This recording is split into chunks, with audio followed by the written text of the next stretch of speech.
across the UK, on DAB+, on your smart speaker, on your smart TV, and on your side. This is Talk.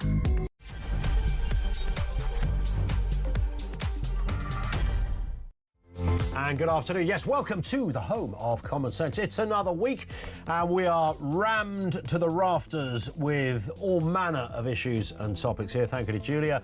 Welcome back. And she is returning to the hot seat tomorrow morning at 10. Coming up this afternoon, Prime Minister Keir Starmer says Russia does not hold all the cards as peace talks continue on the third anniversary of the war in Ukraine. What are you making of all of this, and who holds the key to peace? Is it Europe or is it the United States? We'll have more thoughts on that in a few moments. Also this afternoon, the BBC continues to come under pressure over its airing of a controversial Gaza documentary, Kemi Badenoch threatening to withdraw Tory support for the licence fee. Not many happy people around this one. We'll have the details to come. And knock, knock, it's the thought police. A grandmother has been visited by detectives after she criticised Labour politicians on Facebook for their involvement in the Hope You Die WhatsApp scandal. Man alive, we're living truly in a bonkers existence right now. More on that as well. Everything you need to know. And, of course, all the breaking news right here on Talk 0344 499 1000. We'll chat to Alan Tolhurst in just a couple of moments. Here's the thing. Who holds the key to peace? Is it Europe or is it the United States?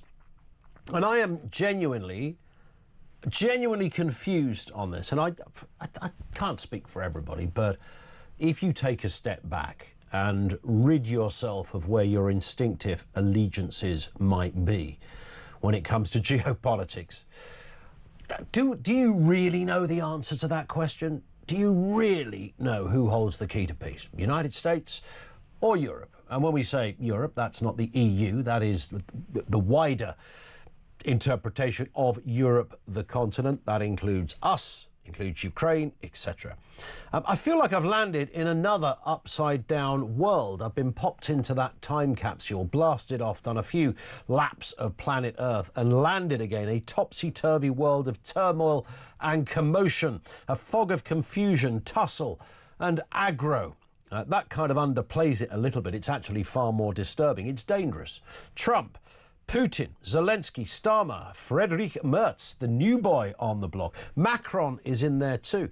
There are multiple battles being fought here. Zelensky wants peace, he says. In fact, he says he'll step down from office if Ukraine is invited to join NATO or get some kind of NATO protection as long as peace is guaranteed. And of course, today is the third anniversary of the invasion of Iraq, when dictator and international slaughter fanatic Vladimir Putin set the boys on a land that was not his.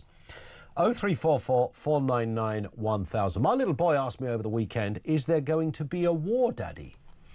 And he said this, and it's the sort of thing they would write in a drama, isn't it? You know, when the little child says to the parent, is there going to be a war, Daddy? There was a concern in his eyes when he asked this question. He'd clearly been talking with his mates at school. They're 11, you know, they chat about stuff. They watch News Round and all that kind of caper. So, yeah, and I thought, wow, that's interesting. When you are... and you underplay it, really, because a war, to in a child's mind, that's a frightening prospect. Is it going to be a war? What's going to happen? Do we get bombed? Will there be aeroplanes going over? They've seen images of the war and all the rest of it from World War I, World War II, etc. Is there going to be a war? Maybe is the honest answer, right? Maybe. I mean, there could be with all of this going on. It's really hard to keep up. But who holds the key to peace? Is it Europe or is it the United States? And it's kind of interesting that we have sort of even debate, and when I say the United States appears to be keeping one foot in the Putin camp. Now, you might say, diplomatically, that's a really sensible thing to do. I get that. But I don't think we'd afford ISIS or some other organisation that do terrible things the same dignity of response. Well, you know, we've got to keep them on side, etc. This is not a good there's not a nice person running the old Russian state over there. I think we have to keep that in mind. Sir Keir Starmer and Emmanuel Macron, the French president, agreed in a call yesterday to put on a united front ahead of their trip to Washington. Both of those leaders, I think Macron goes first, are going to see Donald Trump. Do they stand outside in a line with a little name badge on and somebody calls them out from a clipboard? Mr. Starmer, you're next. Sort of like a Britain's Got Talent kind of thing. Is there a golden buzzer over there in the Oval Office? Don't be fooled into thinking that button is to order Diet Coke. It's worth having a listen here to Keir Starmer. This is, I mean, he's unequivocal about this, and even if you're not a natural ally or supporter of Keir Starmer, I'm bound to say who is, well, it's kind of hard to argue against some of what he says in this clip. Have a listen. The UK is with you today and every day. From His Majesty the King to the NHS workers volunteering in hospitals in Ukraine, to the communities that took Ukrainian refugees to their heart. And that's why I signed our 100-year partnership with President Zelensky last month, because we believe in Ukraine's fight today and the country's incredible potential to thrive in the years to come. Now, if you were listening to that on radio, that would have translated better than looking at it, because he looks a very tired man. The sound, was it filmed on some old Samsung or something?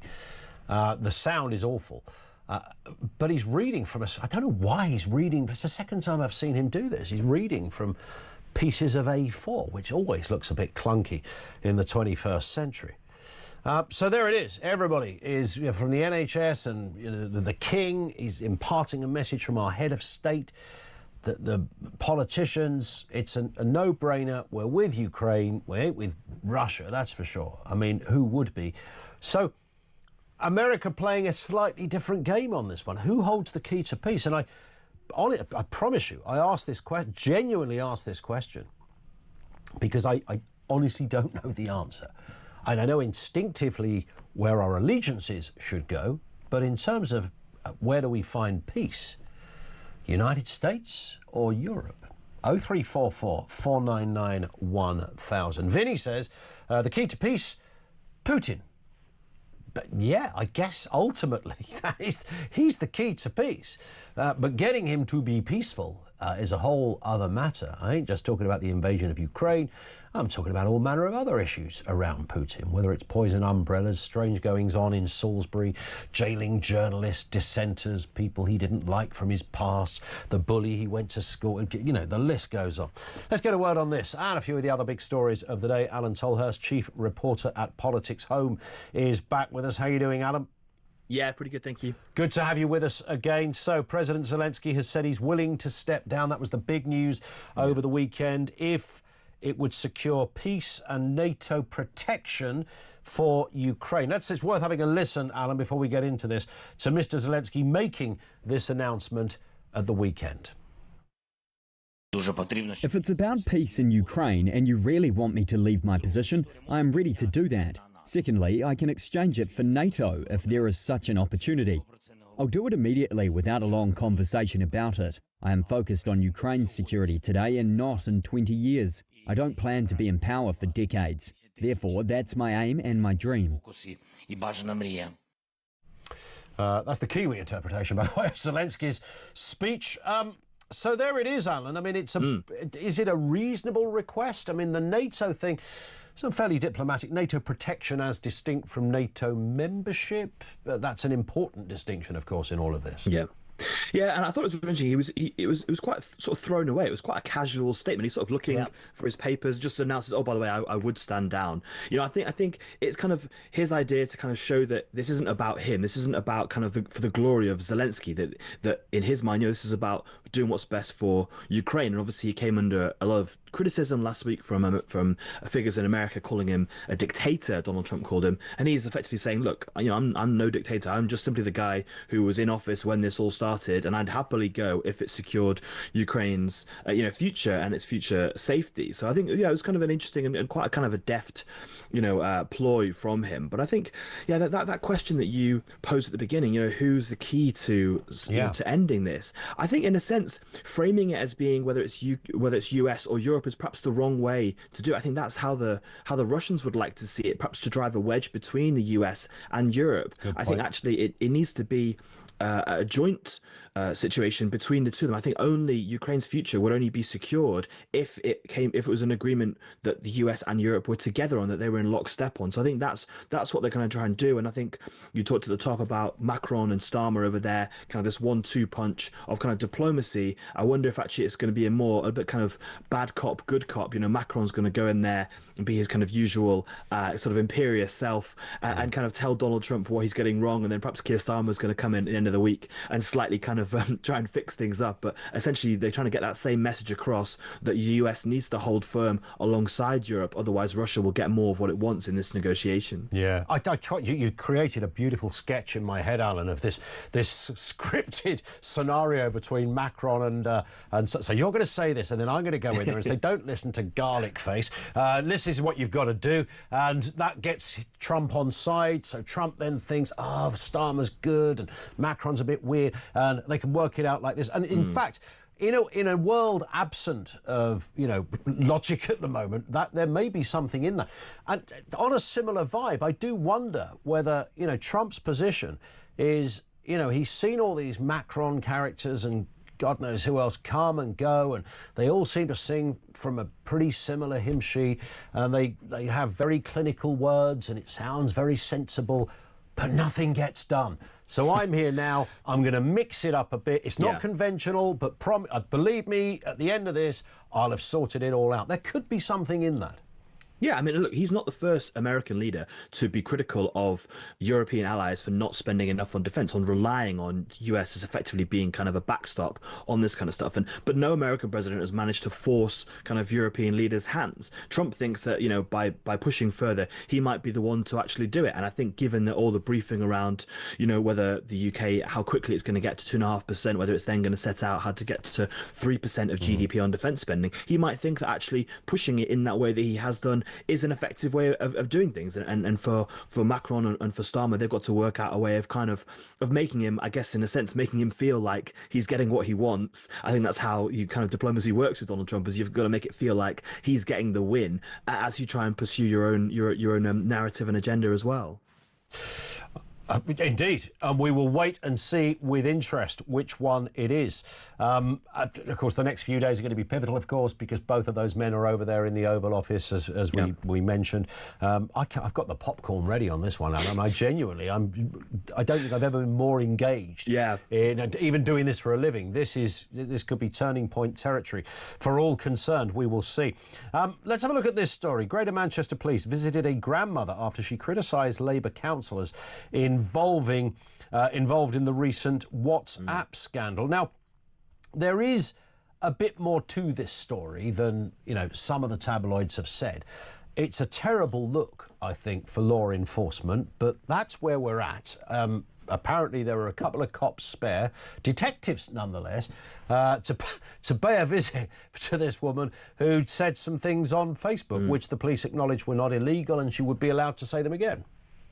Yeah, and I think actually the key phrase you used just then was a few cops spare, because this idea, I actually think that, I think it seems on the face of it a pretty heavy-handed approach to what is a very minor potential infraction.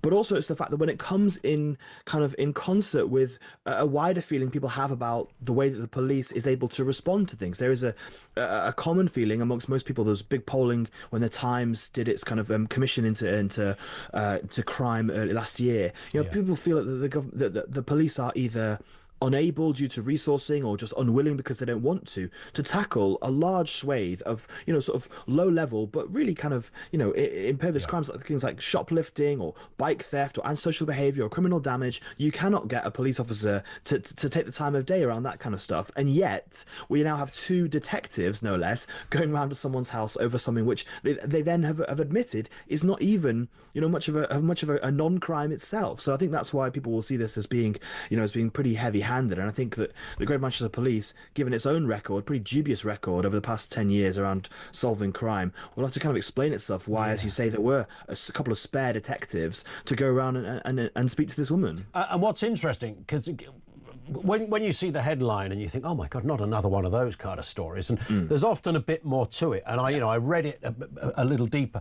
And of course, she wasn't visited because of what she'd said. She was visited because to tell her that somebody had made a complaint against her. That was the point.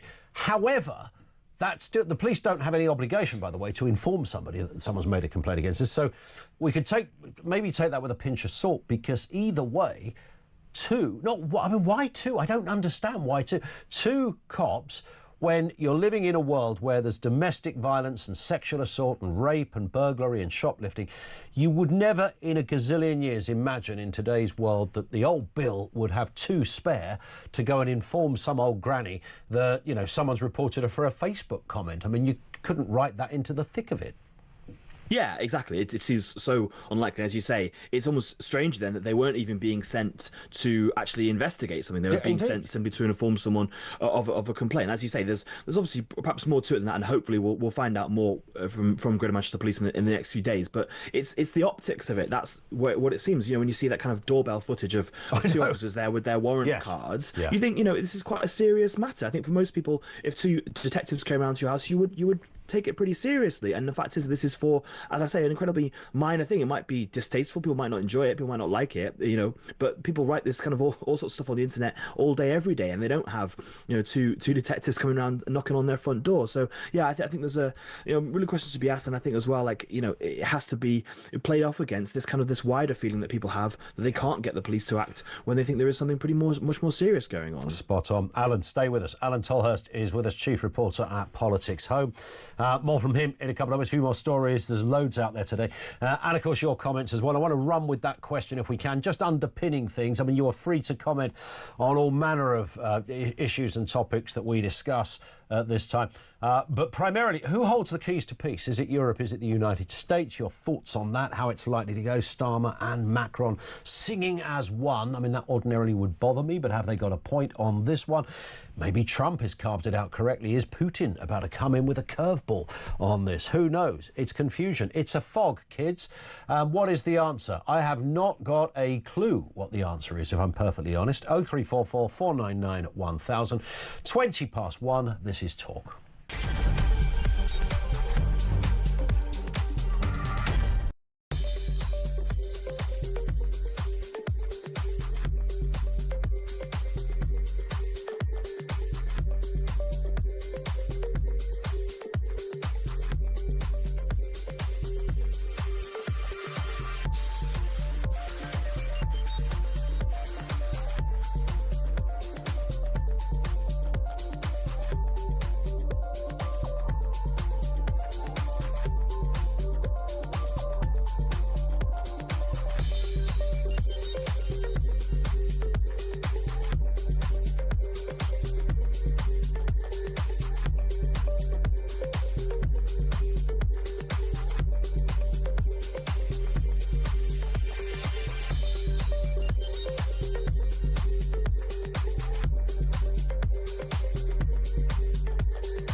Europe is still completely beholden to Vladimir Putin for Russian gas.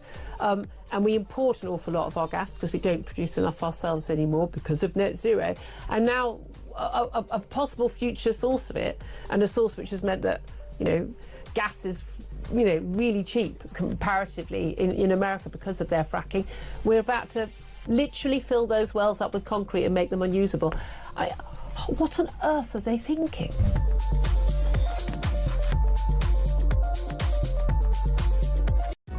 Across across the UK.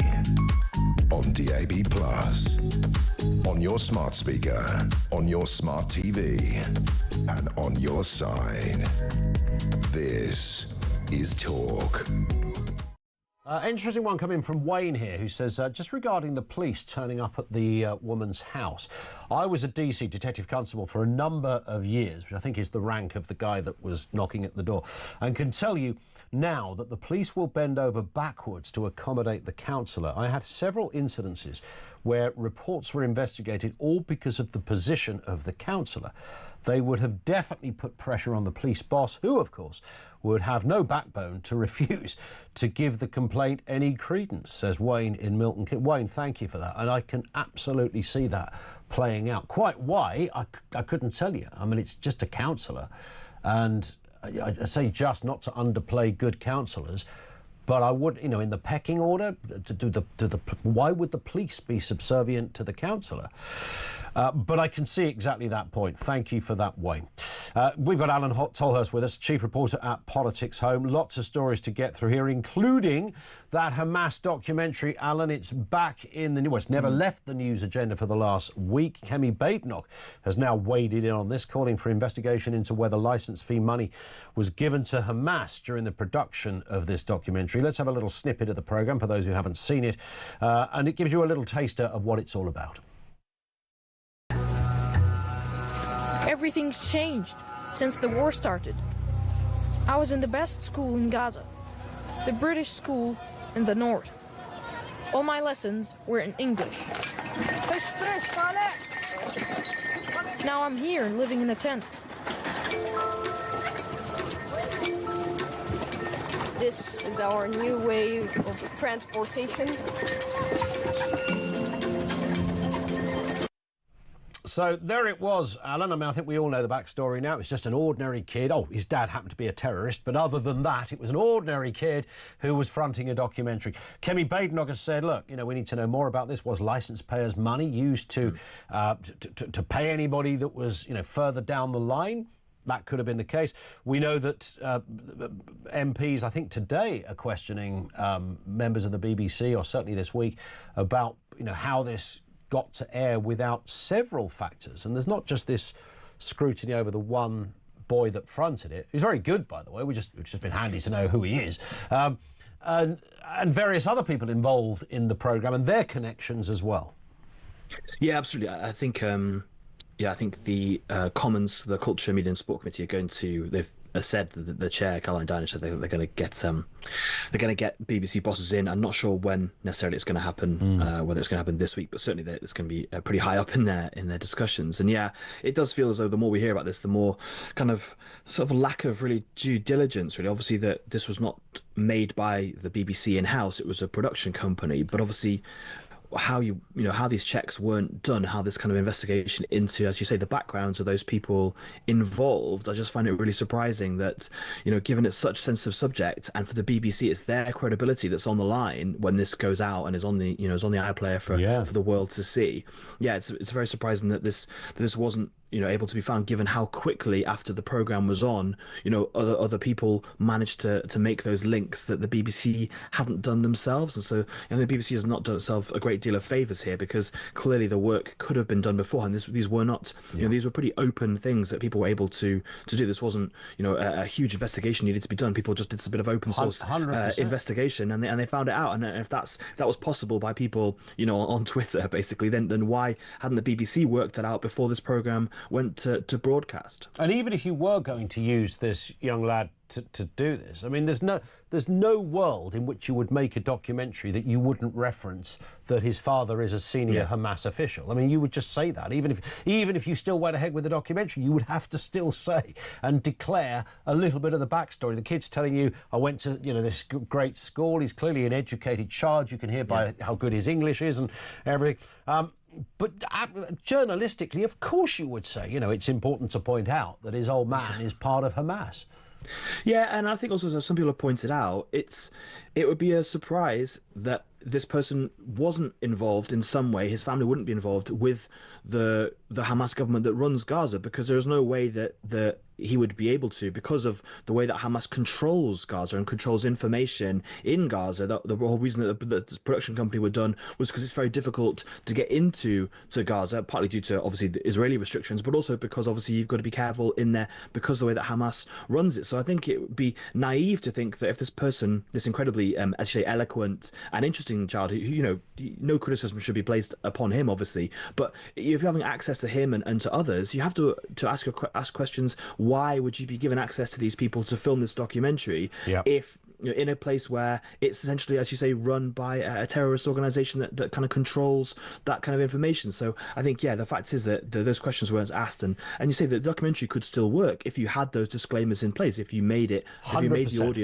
made the audience aware, because you would say to them, there's a reason why we've got to speak to these people, because they're the only people that are available to us under an area that's controlled by Hamas. So as I say, just a bit of an own goal on multiple fronts here from the BBC. Just a little bit. It'd be interesting to know whether the BBC will work with the various production company or those responsible for putting it together in the future. This one I thought was also interesting as well, Alan. Just 1 in 6 energy bosses think that net zero by 2050 is achievable. This is down from nearly half last year. Now, this is, if you're Keir Starmer and the government, and I think if the Conservatives were in power, the same target pretty much would have existed. So, I mean, this would be, I would have thought, for Ed Miliband, a fairly worrying move. I don't know who the one of the 6 is, but the other 5 think this is likely to not happen. Yeah, there seems to be a bit of a industry confidence seems to have taken a bit of a battering, I think, in the past year. Whether necessarily that's because of a big break in policy, I'm not really sure. Whether it's less kind of confidence in Ed Miliband's leadership running that department that's going to be overseeing it all. Obviously, we've got Great British Energy coming in as well, so it's hard to know what necessarily has been the factors behind it. But clearly, if the government is going to hit this target, it needs to take industry with them, because it's not the government. As I said, GB Energy is going to be part of it, but it's going to require the big companies to be a huge part of that change as we move forward. And if they're not confident they're going to be able to achieve that, then it seems less likely that the government is going to hit that, what is already a pretty difficult target to try and hit in such a short space of time. So I think there'll be lots of work. I remember we heard about kind of Rachel Reeves when she was helping to try and get the city on side. There was these smoked salmon breakfasts. So I imagine Ed Miliband's going to have to go on a similar sort of circuit to try and win back the confidence of these big companies. Yeah, and Rachel Reeves had more smoked salmon than any human should ever eat during that period of time. Alan, always great to have you on. Thank you, Alan Tolhurst. He is, of course, chief reporter at Politics Home. Lots of comment coming in from you already, certainly on that question of whether or not, or who holds the key to peace. Is it Europe? Is it the United States? Alan in Merseyside, there wouldn't even be talks, only for Trump. So keep out Europe. What I mean, right, yeah? I mean, that's how we're talking about this. It might, I say what I said last week, it might be completely unconventional. It's not always showered in diplomatic language. But the reason this story has moved on is quite literally because of Donald Trump. There's no one could slice that in any other way. One here from Chris in Ottershaw, who says Britain's involvement in a war in the next few years could be very useful to Keir Starmer, as he could cancel any elections for the duration. Just saying. Yeah, and maybe one's star often rises when in war. Although I would struggle to see Keir Starmer's star rising if he gave every household £1 million and a Labrador. But that's another story. 0344 499 1000. We're going to speak to a couple of voices on this. Igor Novovich is a former advisor to President Zelensky. He's going to be joining us in a moment. Hamish de Bretton Gordon, former British Army colonel as well. 2 real expert voices on that question. Who holds the keys to peace? More importantly, of course, it's your call. 0344 499 1000. It's 1:30. This is Talk.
across the UK. On DAB+, on your smart speaker, on your smart TV, and on your side. This is Talk. Stuart says the Stasi police should visit Keir Starmer because he was always calling for people to resign when in opposition. Strangely now, in power, Keir claims all the many Labour members who should resign don't need to. One's just in jail, but he's got a 10-weeker, hasn't he, for smacking somebody in the chops. It's not a good thing. It's not a very good look, is it, to go around punching folk, however badly or upset you might be with somebody. But when you're an MP, this is Mike Amesbury, has just got a jail sentence for punching one of his constituents in the street. I mean, it's just an extraordinary story, that. He will be gone, by the way, because there will be a petition and he will be gone. Just unbelievable that we will be reporting that. It's a Labour Member of Parliament. Remember, Labour good, Tories bad. That's how it's always been sold by the left. We're in a very different place right now. A very different place. 0344 499 1000. So the Prime Minister has refuted Donald Trump's claims that Russia holds all the cards in Ukraine's peace talks. Keir Starmer also announced over 100 additional sanctions against Moscow on the third anniversary of the invasion. This, of course, comes as President Zelensky said he would resign if doing so would bring peace in Ukraine. In a moment, we'll speak to Igor Novikov, who's a former advisor to President Zelensky. But first, we're joined by Hamish de Bretton-Gordon, former British Army Colonel. Hamish, always good to get your views on this. Just give us your sort of overview as to where we are at the moment with this. Well, on the 3-year anniversary of the illegal invasion of Ukraine by Russia, I think we're at a finely balanced time. And to say that, Trump has all the wrong, Freudian slip there, to say that Putin has all the cards, just does seem to be a really odd way to look at this. The Russians are approaching 1 million casualties, 1 million people killed and injured. Their economy, 23% inflation, 24% interest rates. And also when if we properly had the whole of NATO firepower and military arrayed against Russia, it would vastly overwhelm it. So, it's an argument that I think this side of the pond, nobody really agrees with. It is pretty clear that Trump seems to be giving Putin as much opportunity to get on the front foot as possible. So I think things that are happening today, apart from all the meeting of the leaders in Kyiv and online from all over the world, we've got a new German chancellor who's suggesting that NATO is an end, but he's also suggesting that the Germans are going to start doing some heavy lifting in support of Ukraine, which they haven't really done hitherto. And as you've mentioned before, Macron is in Washington today and Starmer later in the week. I think the key thing is, from everything we've heard from Trump and his crew, is that European security and support to Ukraine has got to come from Europe, and we can no longer rely on the Americans to come charging over the pond when it's required. So things are finely balanced, but I wouldn't say that Putin's got it all his own way. Yeah, and a point I made a second ago, Hamish, was that the Trump position on this, if that is the right word, but the Trump almost resurfacing the whole debate around America's relationship with the United States.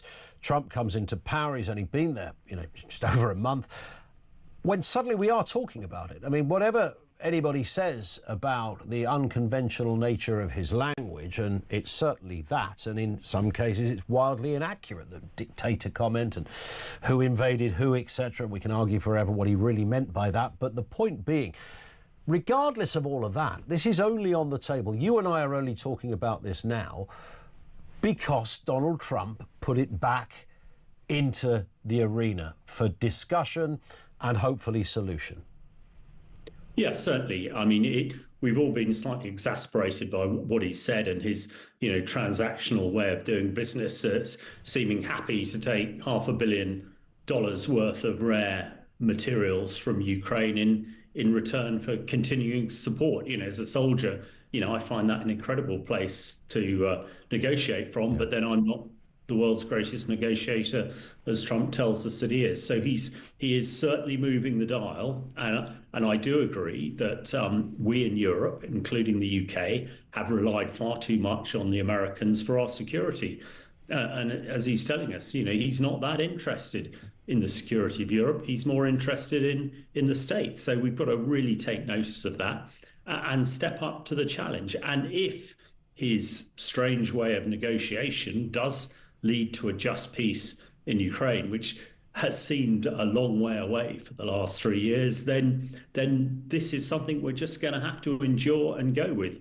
Everybody wants a just peace, and if that requires, Putin in his rather strange way of doing things to say what he does, but it actually achieves it, then so be it. I mean, I don't think we can be too precious about this. Yeah.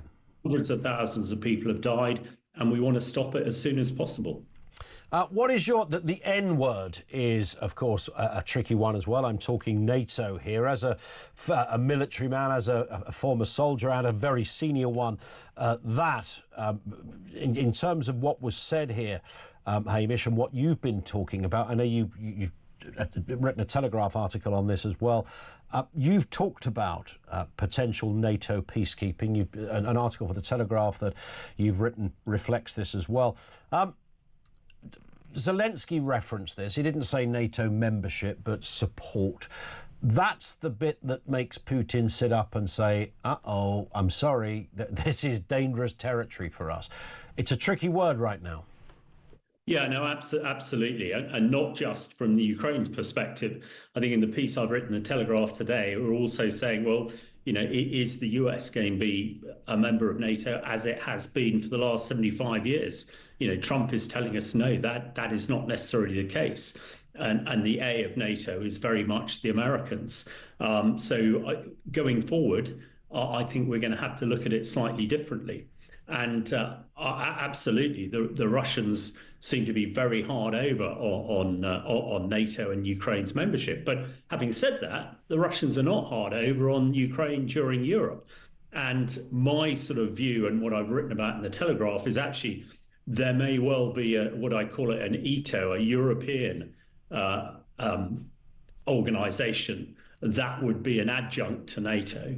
And if Ukraine was part of the EU, then there would be no reason why it could not also be part of this sort of European organization for peace that would be closely related to NATO as well. Still. So, there's a lot of words going on at the moment, and people seem to be reacting, differently to them. So, yeah, I think NATO in future is going to be very different. As far as Europe's concerned, I think there will be an organisation, probably part of NATO still, that is of the European nations, with America sort of sitting slightly back. And I would like to think that Ukraine would be part of that sooner rather than later. And as for Mr. Putin, I mean, this man's not got a great CV. It's pretty dark, and we can sit here forever and list the bullet points of what he's done and what his country has done and maybe where his ambitions are. But he's not stupid. He's anything but stupid. He will understand all of this. He knows that NATO and other allies around the world, particularly in Europe, of course, are talking pretty much from one hymn sheet in European terms. What would he make of this, do you think? Well, I mean, is he up for negotiation? Would he make a fuss but then say, OK, they're not in NATO, but they've got NATO support, so I can deal with that and that's fine? Well, I suppose the key thing is he up for some sort of peace settlement? I expect his own political position is pretty tenuous at the moment because, as all the things we've said, it's Russia has lost, a heck of a lot of people. One must remember that the Russian mothers made the then Russian government withdraw from Afghanistan in 1984 when 17,000 Russian casualties. We're now talking near 1 million. Now, they can't keep that under wraps for so long. And certainly reports coming out of Russia and Moscow is that people are really beginning to feel the pinch. So I think, and having said that, though, knowing the Russian state as I do, Putin probably knows that his own position, if he sues for a peace that is not absolutely, as he's been shouting for the last, couple of years or so, domination of Ukraine, then his position is going to be pretty untenable. Of course, yeah. Everyone has to come out a winner, right? Well, absolutely. And the final bit on this, Ian, is, lots of people saying, well, who replaces him could be worse. Well, that might be the case, but they will not have the instrument of a massive military to back it up. So, yeah, we want a peace as soon as possible, but it's got to be one that Zelensky and the Ukrainian people can accept. Indeed. Hamish, really appreciate your time. Always great to get a thorough and qualified view. Hamish de Bretton-Gordon, former British Army colonel, one of the most respected military voices out there. That's his perception of it. I think he's probably called that just right. Let's get a word now from Igor Novikov, who's a former advisor to President Zelensky. Mr. Novikov, good afternoon to you, sir. Good afternoon. Hi, thank you for having me. Listen, this is the third anniversary, of course, of the invasion of your country. Did you think when this first happened that 3 years later we would still be in this position? No, I didn't. To be honest, I didn't. I didn't believe, and I was on the ground there. I remember the first explosion that woke me up. So it's not the memories I'd recommend, to be honest, especially in the 21st century in Europe. I mean, I have them. So I didn't believe in Kiev falling in 3 days. I didn't believe there wasn't that sense on the ground that Kiev was going to fall. But at the same time, we understood the gravity of it. But nobody expected this war to last more than two or 3 months. Yeah. I mean, the negotiations in Istanbul initially started. People thought that was going to be it. And we were mentally prepared to pay the price of that invasion, even though we're actually victims of it. But at the same time, 3 years later, nearly 1 million people killed.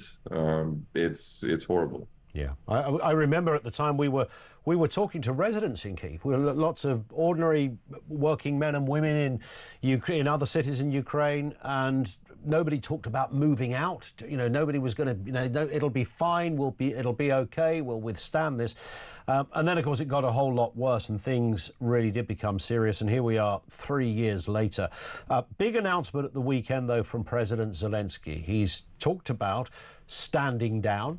He's talked about some conditions around that. They're pretty simple. If we can get peace and some NATO support, he'll stand down. What's your reaction to that?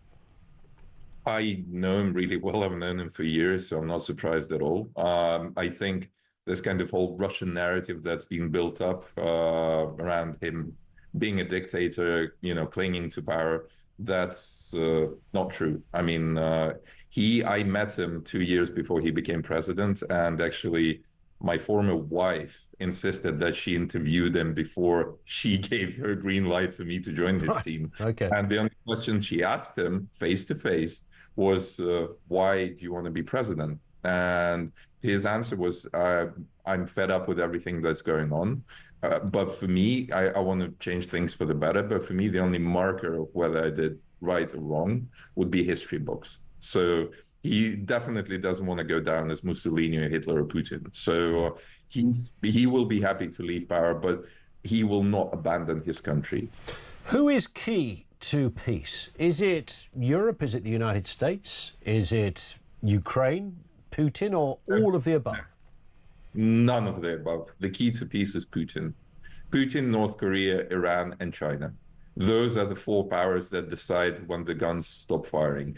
Everyone else is just trying to negotiate, coerce, or fight them into a position where they can make such a decision. That's the biggest misconception out there. That's interesting. So Mr. Putin is taking his call from, predominantly China, I would imagine. I would say so, yes. And the main danger that lies in what President Trump is doing at the moment. I mean, I've met him many times. I worked as an advisor actually on the US-Ukraine relationship. So I know the Trump team and I know Trump really well and the way he does things. And this kind of love bombing phase with Putin, no pun intended, is actually very predictable. But there's a major threat there. I mean, by alienating, his European allies, by alienating his North American allies, like Canada, for example, with those, incredible remarks about the 51st state and so on and so forth.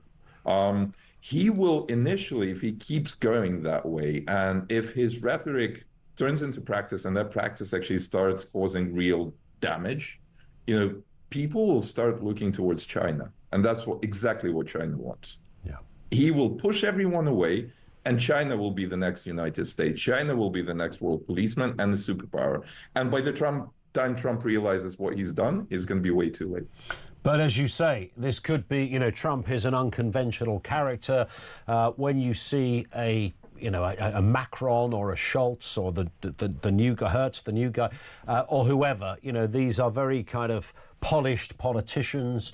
Tony Blair, of course, was had the PhD in this kind of diplomatic language, a very neat and tidy press statement, ready to go, full of diplomatic language and clinical words. Trump comes out and says, rip up the rule book. There's a new kid in town, and he comes out with this stuff, which is sometimes entertaining, sometimes it's disturbing, but it gets everybody talking. Could it be that Trump is the key to peace in your country? He could be. He could well be. But once again, unfortunately and tragically, it's not his decision, when that peace happens. It's that guy standing next to him in the video clip that you're showing. Yeah. It's Putin. And, Putin is not stupid. I fully agree with that. And he's got his own agenda. And that agenda, don't be fooled, because I've read so many comments in Britain and in Europe, people thinking that Putin is some kind of a strong, nice guy who was pushed into this war, pushed into what he's been doing. No, he doesn't believe that the United Kingdom is his ally or friends. You're the enemy. We are the weak enemy, as he thought. So that's why the bombs landed on our heads. You have nuclear weapons that we gave up in 1994. We had the third largest nuclear arsenal in the world. Yeah. And the only reason we gave them up was because the United States, United Kingdom, and Russian Federation promised us that we won't ever be attacked either militarily or, hello, Mr. Trump, economically. Now, the kind of conventional incumbent world of diplomacy is over. It has been over for some time. When I was sitting there in the room with Zelensky on that perfect phone call that led to Trump's first impeachment, that's when it dawned on me. That's the end of diplomacy. That's the end of the world order that we're used to. It's a brand new world.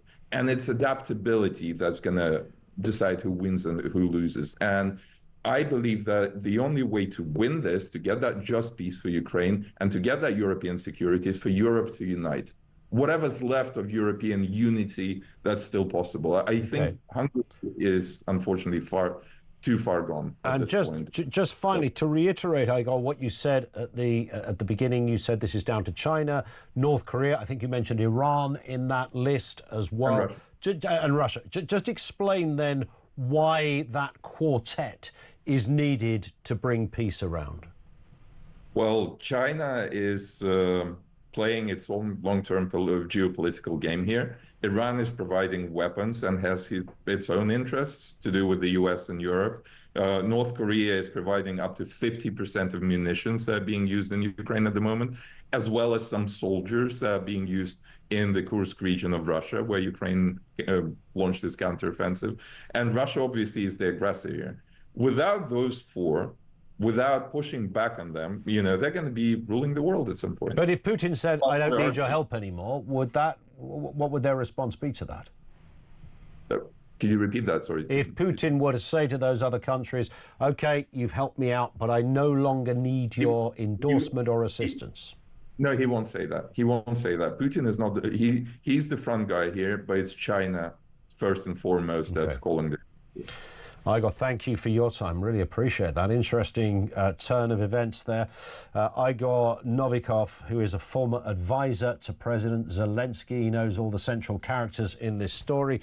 It goes wider than the question we threw out. Who's in charge of peace here? Who holds the key? Europe or the US? He says, well, it's not even Russia. And in fact, it's China, Iran, North Korea involved in that as well. 0344 499 1000. Your thoughts on that? It's 10 to 2. This is Talk.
Europe is still completely beholden to Vladimir Putin for Russian gas.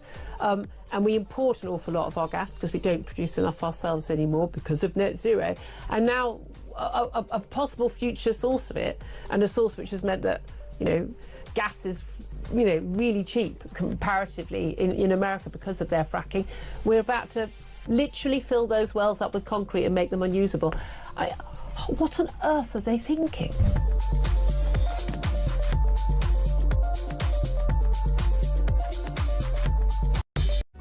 Across the UK, on DAB+, on your smart speaker, on your smart TV, and on your side. This is Talk. This one in from Reg, who says, here's a question for you guys. I don't think anybody who voted for Labour in the last general election has stood up and said that they think that they're doing a good job. So my question is, when Labour lose the next general election, do you think they will ever get back into power again? Well, that's a really good question, because the smart money at the moment, or the focus of debate in terms of political parties dying out, has really been focused on the Tory party. Will they ever get back into power again? You might well end up with this splintered, heavily splintered result where, the Tories have got a little bit and Labour, they've still, despite what we talk about here, they've still got this crunching majority, albeit a compromised and a disturbing vote share from their perspective. And then, of course, Reform, who are a danger to both of those parties. And Lib Dems too. I was reading this at the weekend. The Lib Dems could become the new kind of Tory party. Is that likely? So they'll hoover up they'll have none of the Tory kind of history behind them. But what the hell is a Lib Dem, for God's sake? Seriously, what is a Lib Dem? Do you know any? Who are they? What do they stand for? Where do they live? Who are these people, these Liberal Democrats? I know nothing about. If somebody said, right, what do the Lib Dems stand for in the NHS? I'd go, I don't know. Defence, no idea at all. Education, not a Scooby-Doo, mate. But they could be the chief recipients of some of those disgruntled Tories, some of whom will go to Reform UK. Labour will statistically still win the next election, but you do, and I think the implied in Reggie's question there, you do scratch your head and go, well, on what basis would somebody vote for Labour? But let's go to John in Cornwall. Back to that trigger question. John, afternoon to you. So who's likely to hold the key to peace over this whole Ukraine question? How are you doing? Hi, Ian. To say it, the US holds the key. Trump holds the key because he holds the purse string. If he turned around and said to the European NATO in Europe and said, well, OK, pay your fair share of the bill, you've got to all increase your budget by 5% of GDP. Germany couldn't do it. We couldn't do it. Nope. Because it's who controls the purse strings. But the problem is that, I've said for many years, I said, what has NATO actually achieved? Nothing. Did it stop the Vietnam War? Did it stop Afghanistan, Croatia, Serbia, Falklands? It hasn't stopped. And Iraq, it allowed us to invade Iraq. I said, what has it achieved for all that money? And it kind of angers me because politically, Starmer can take away winter fuel allowance for people down here, elderly people in Cornwall, and then give bucket loads of cash away to a country on the other side of Europe. Yeah. I don't understand it. It's a very good question. I was just going to something. Yeah, go on. You go first, John. Well, what you were saying about your previous question about elections, right? Yeah. Remember, 50 years ago, Harold Wilson beat Ted Heath. And remember what happened when we have the next election in 2029. It'll be exactly 50 years since the 1979 election. Well, yes. Well, yeah, that's a good way to morph the numbers, but you're right. Symbolically, there could be something in that. You're right about NATO. NATO's a kind of a bit like, we often hear this. I remember growing up and hearing this story, NATO peacekeeping force, and these people mooching around the place, like the United Nations peacekeepers and all the rest of it. I don't know. I'm sure a military historian will shine some more positive light than cynics like you and me, John, but they've been going since, 1949. That's, not just sort of around about 80, just shy of 80 years. This is a long time. And there's 30-odd members. Are they a bit like the United Nations, where they sort of exist and nobody can quite work out what they do? Yeah, it's a rich boys drinking club. I mean, if you look at NATO, the only people who made money out of NATO were the weapons producers who created the weapons. And at the end of the day, they were saying, one of your previous speakers was saying about Ukraine, I'm thinking, and us, we've got 79,000 soldiers.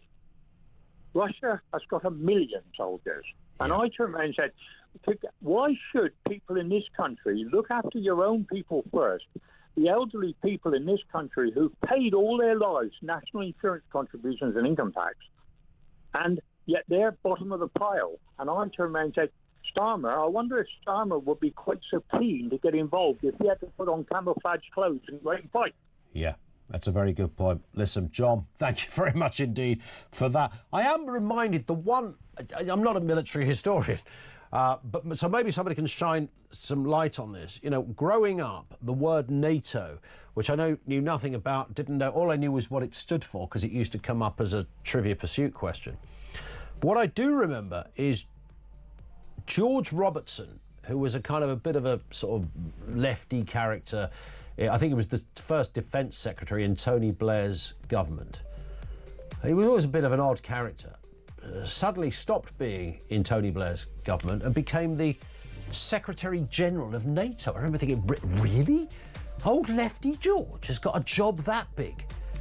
Is that how easy it is to get on the payroll over there at NATO?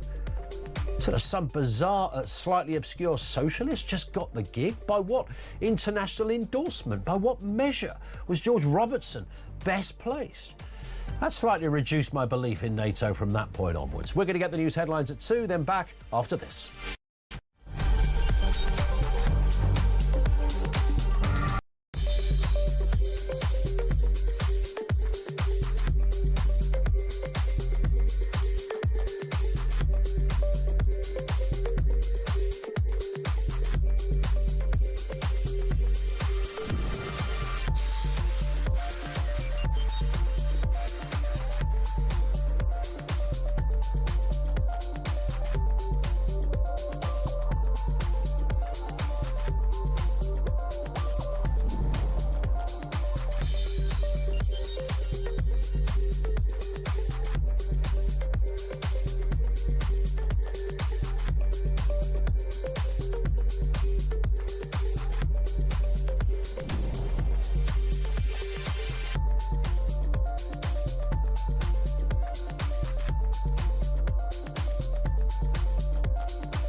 Across the UK, on DAB+, on your smart speaker, on your smart TV, and on your side.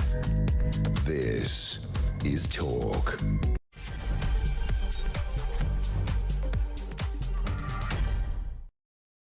It is Talk 0344 499 1000. We got an awful lot to get through on the programme this afternoon. We are talking, of course, Keir Starmer and all the other various characters involved in trying to find peace. He says Russia doesn't hold all the cards as peace talks continue on the third anniversary of the war of Ukraine. And we're throwing out the question on the back of that: who holds the key to peace? Is it Europe or the United States? A former advisor to President Zelensky told us 20 minutes ago that actually it's a wider net you've got to cast to find the answer.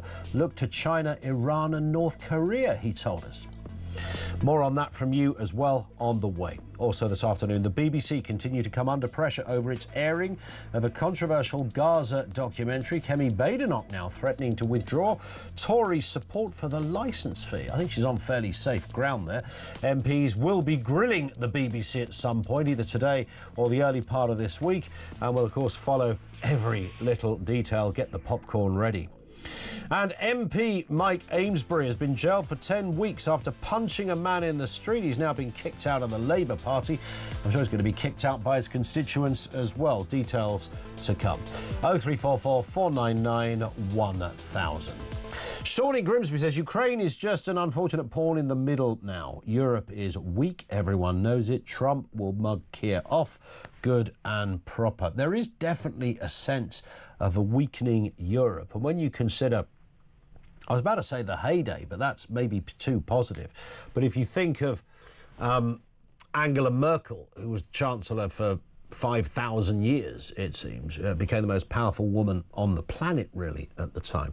Really pulling the levers of what happened in Europe. Now, it's her party, of course, that have now, by the looks of things, got back into power with a few changes. I think there'll be a different approach to immigration, and it's interesting that Merkel is I think a lot of people ran away with the impression that Angela Merkel was sort of to the left of Jeremy Corbyn on immigration.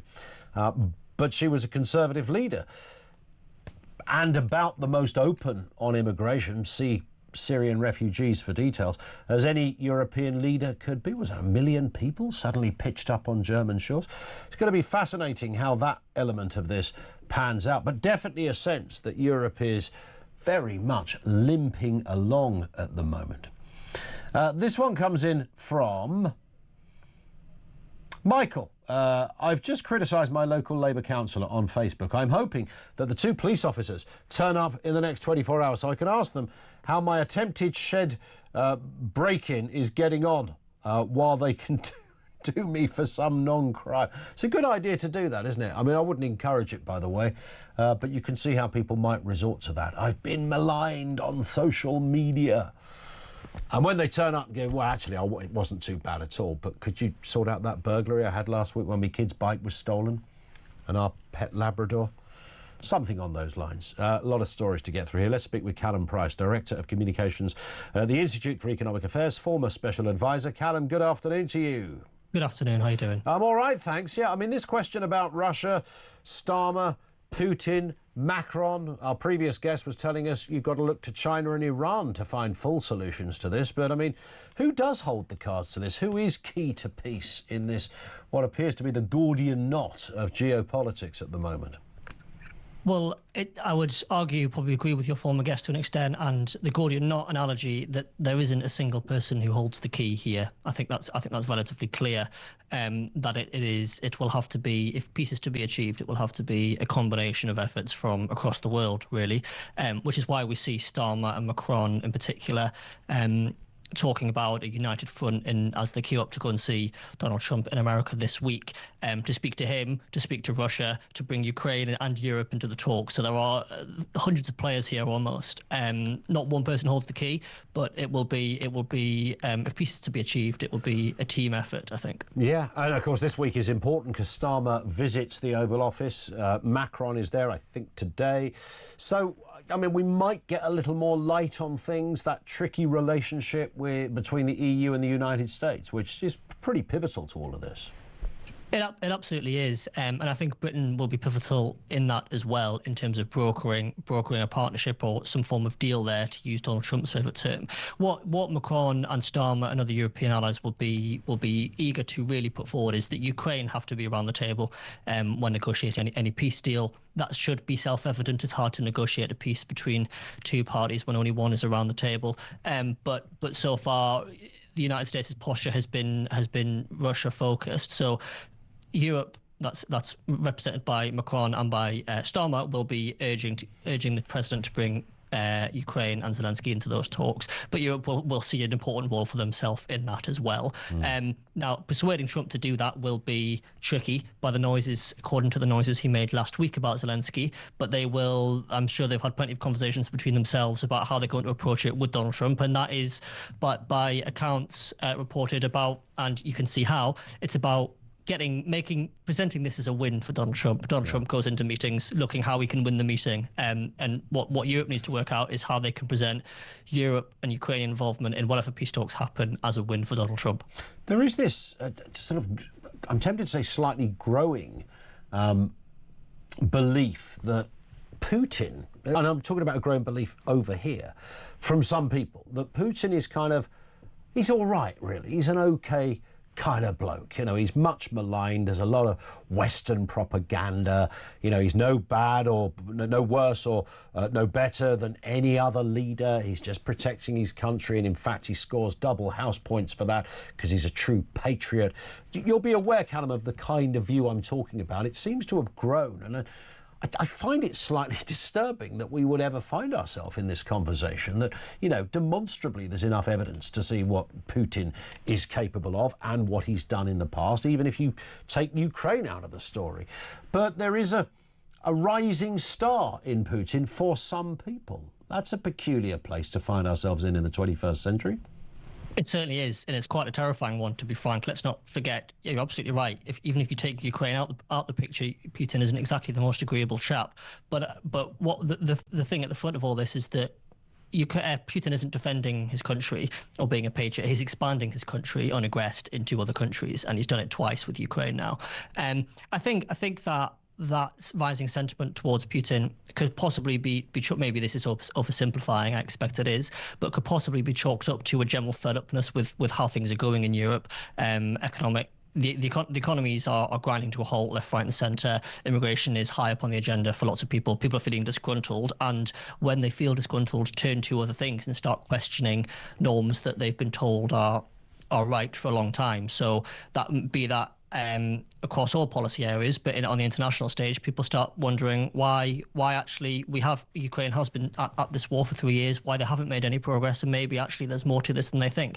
Now, there isn't in this instance, but that sense of dissatisfaction prompts difficult questions being asked, I think.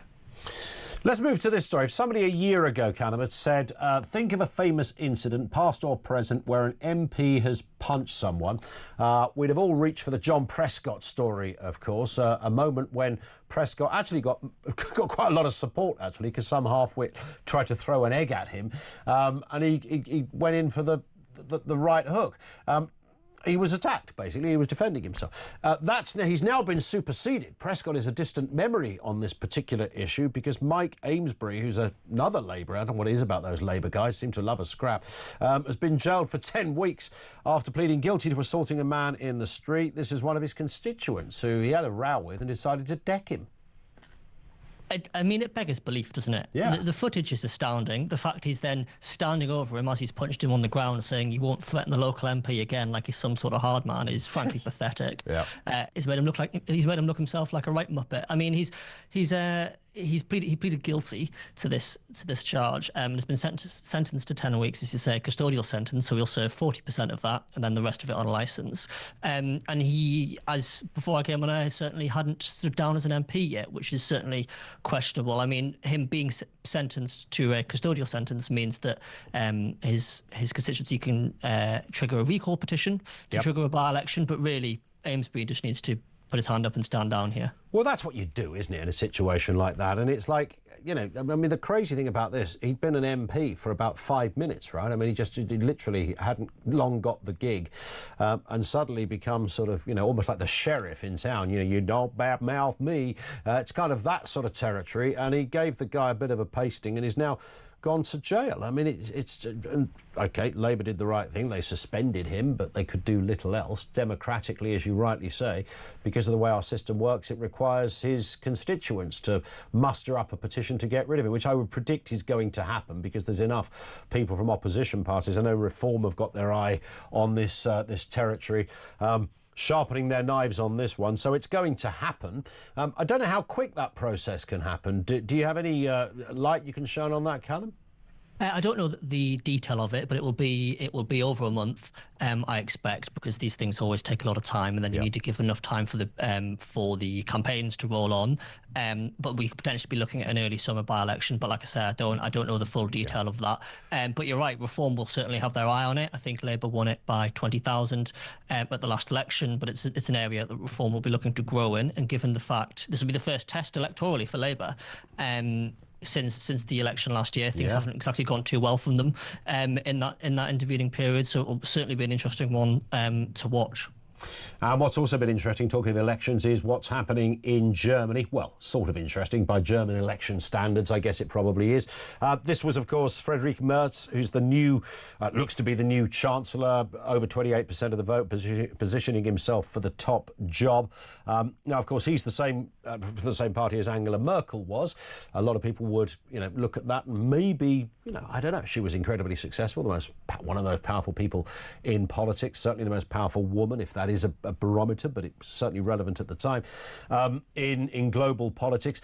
Is this guy going to bring anything different to the party? We know the one thing he's not going to do, and that's to get into bed with the AfD, which, of course, did rather well. They came in what looks like a second position, around about 20%, beating the incumbents and certainly, you know, beating the likes of the Green Party, but then who can't do that? So what's it going to look like for Germany going forward, Callum? Well, I don't have a crystal ball, and I'm not one to get into predictions, so I don't know. But what it needs to look like is quite a bit different.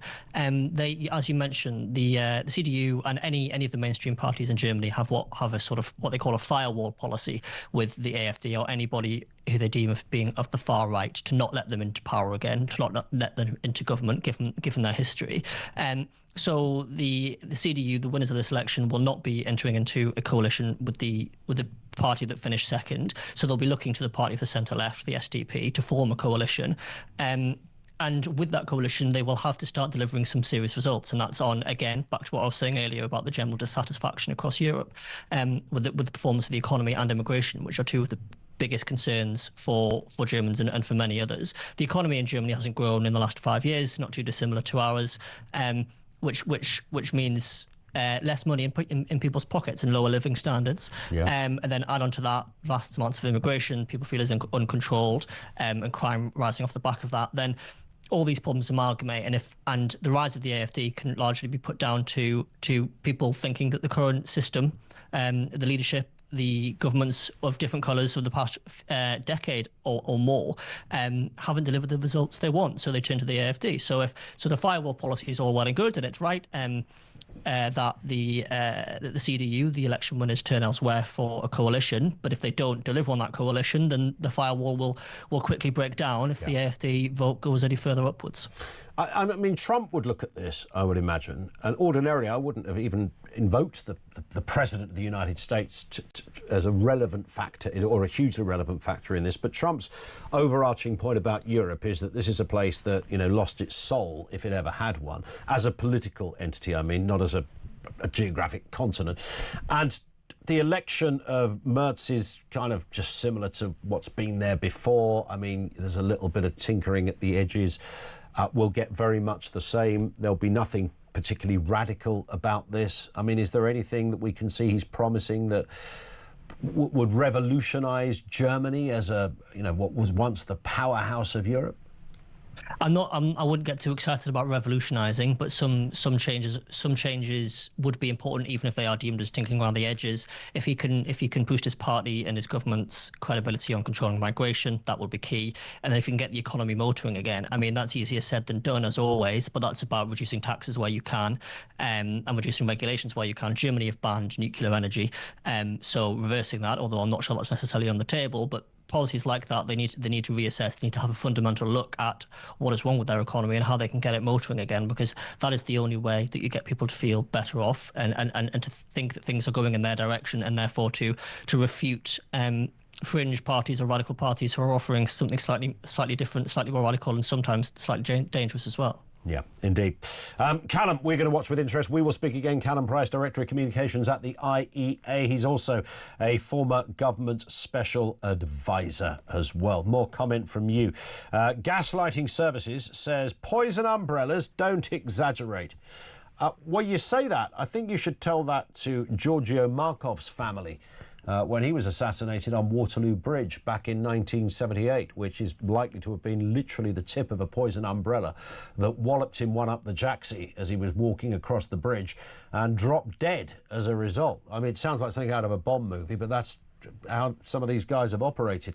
This one in from Amanda: the current impression we are given by Trump of Putin is exactly what Trump intends. Keep one's enemy close for eventual gain springs to mind. I think that's probably right. But there is also a point when you think, hang on, you've got to acknowledge, like, some of the bad stuff. I mean, this is a man that invaded a country. This is a guy that's done some pretty ropey things that Western governments don't operate like that. I know, people can be different in different parts of the world. Democracies and systems function differently. China is a powerhouse, but it's ultimately a horrendous dystopian communist regime with a veneer of capitalism on the top of it. I mean, the leader of China is still technically called the chairman. Nikki in Kent: I think the new German Chancellor will kick the crazy US administration into touch. In fact, he already has done. How can you take a government seriously when it has an unelected tech bro wielding a chainsaw dictating US policy? Yeah, and the former advisor to the president doing a Nazi salute. I'm not talking about Musk there, by the way. I'm talking about Steve Bannon, who I think did.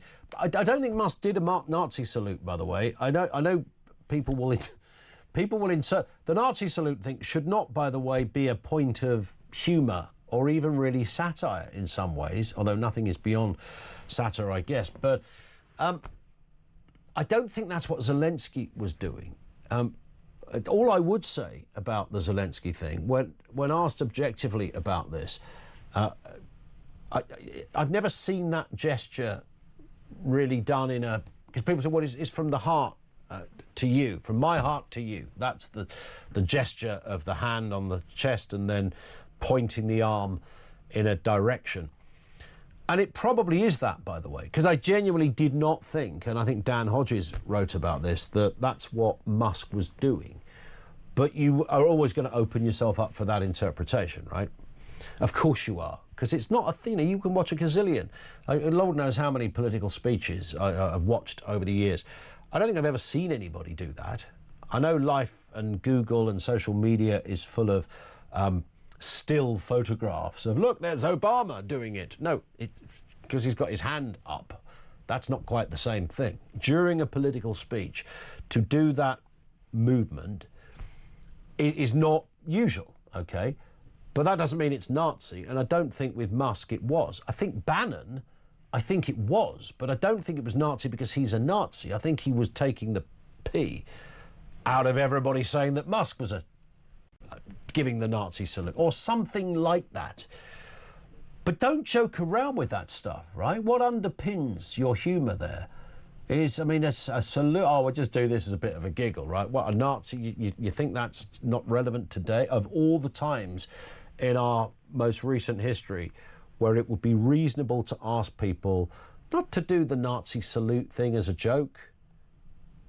Maybe not now, of all times, maybe not ever would be good, but certainly not now. I think that's the difficulty that some people, and it's Bannon, Bannon is essentially a former old soak that, has been to jail and probably will never have a pass back to the Oval Office, although don't bank on it. 0344 499 1000. Responses to this and all the other big stories. We're back with more of your calls coming next on Talk.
You know, Europe is still completely beholden to Vladimir Putin for Russian gas.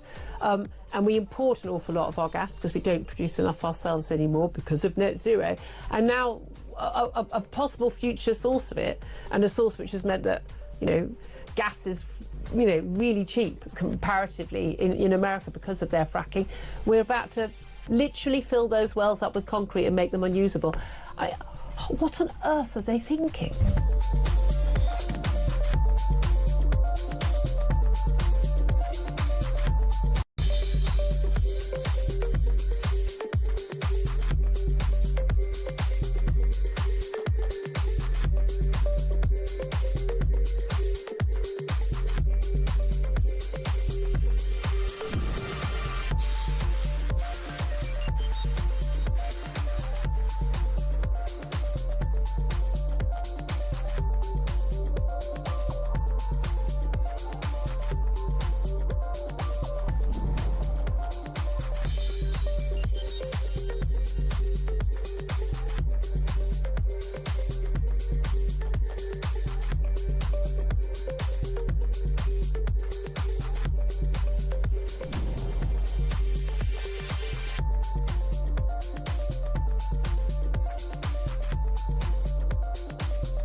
Across the UK, on DAB+, on your smart speaker, on your smart TV, and on your side.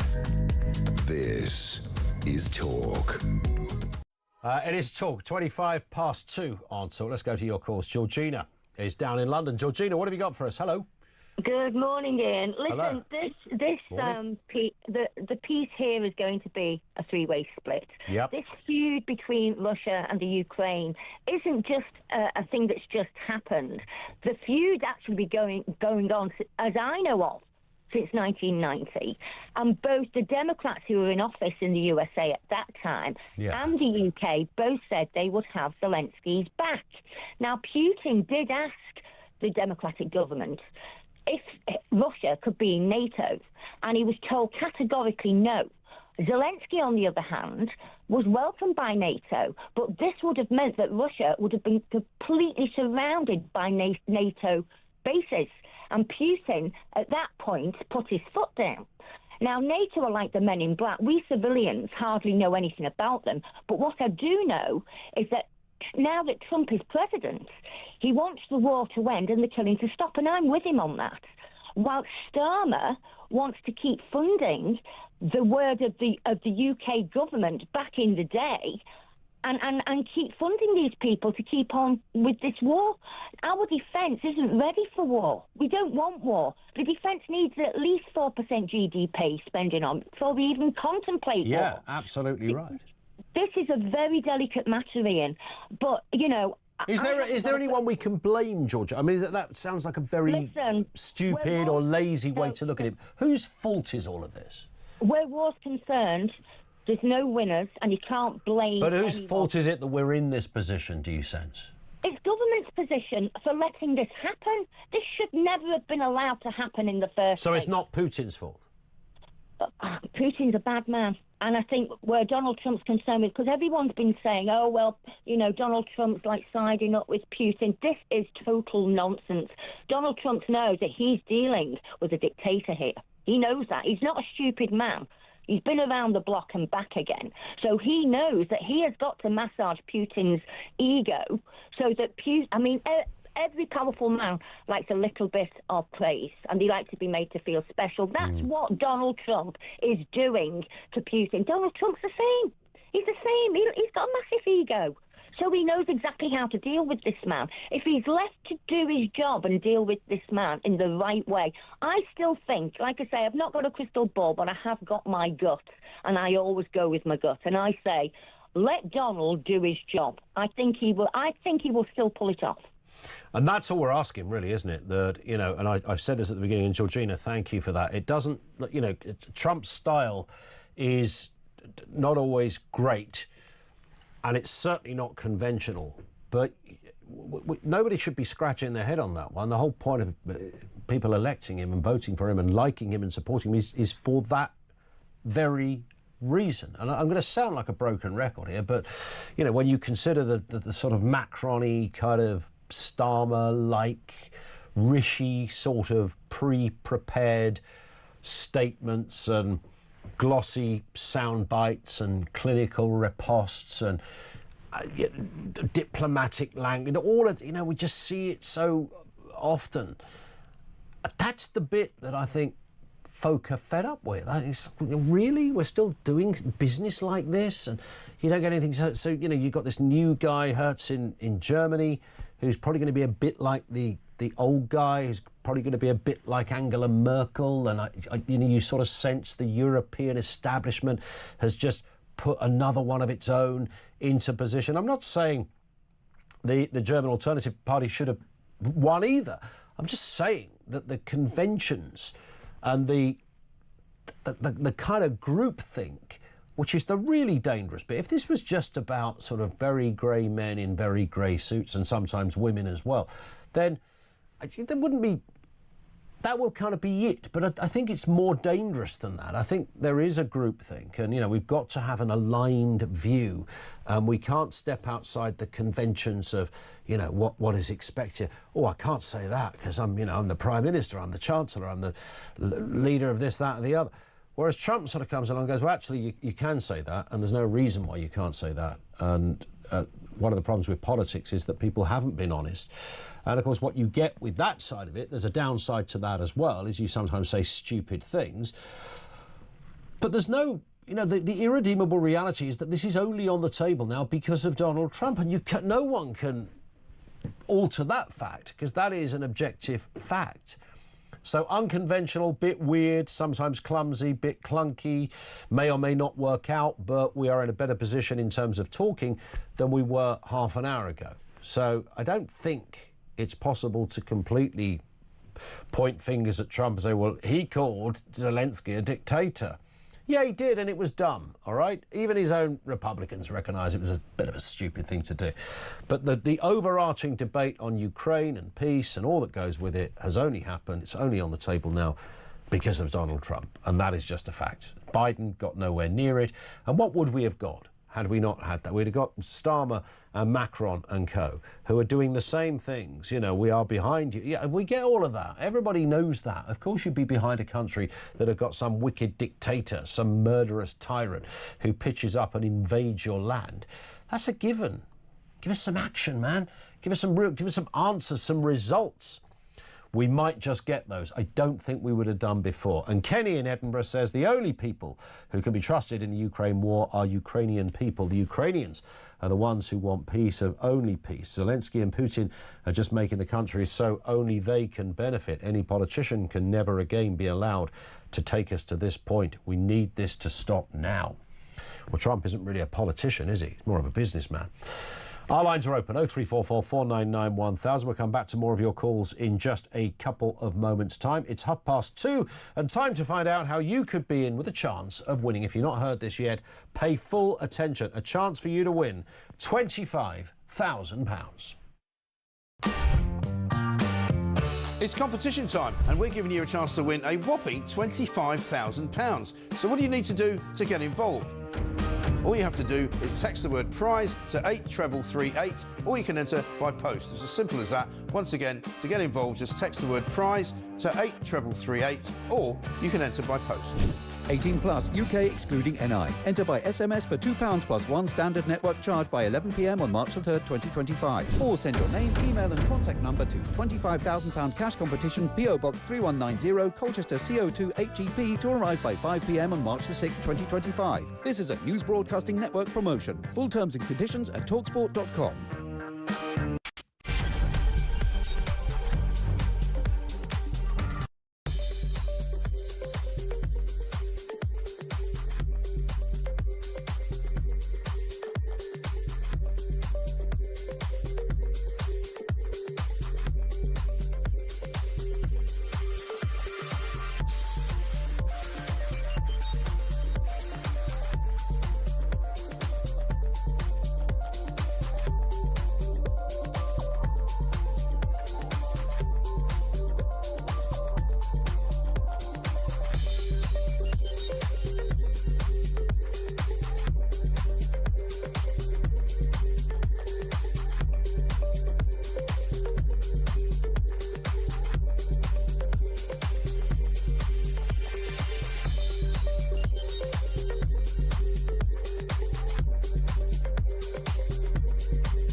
Across the UK, on DAB+, on your smart speaker, on your smart TV, and on your side.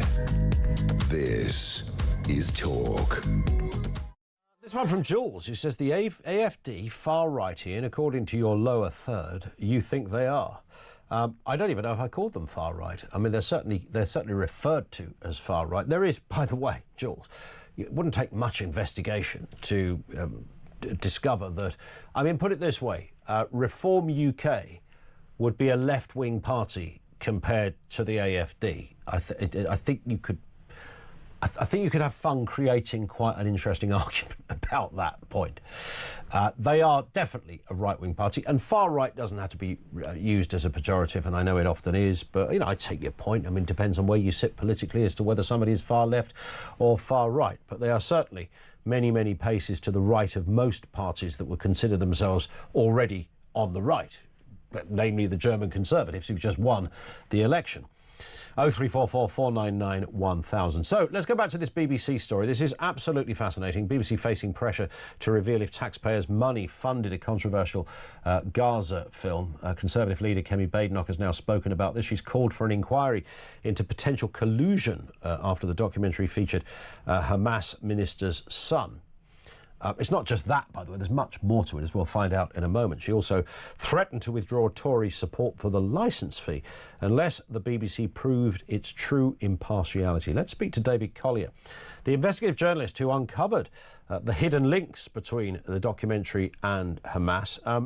David, good afternoon to you. I mean, can I just say firstly, I mean, great bit of journalism on your part, and like all journalists and investigative journalists in particular, you must at some point have thought, hang on, why didn't anybody else find out about this? That must have been a point when you thought, and the BBC, who commissioned the darn thing, in particular.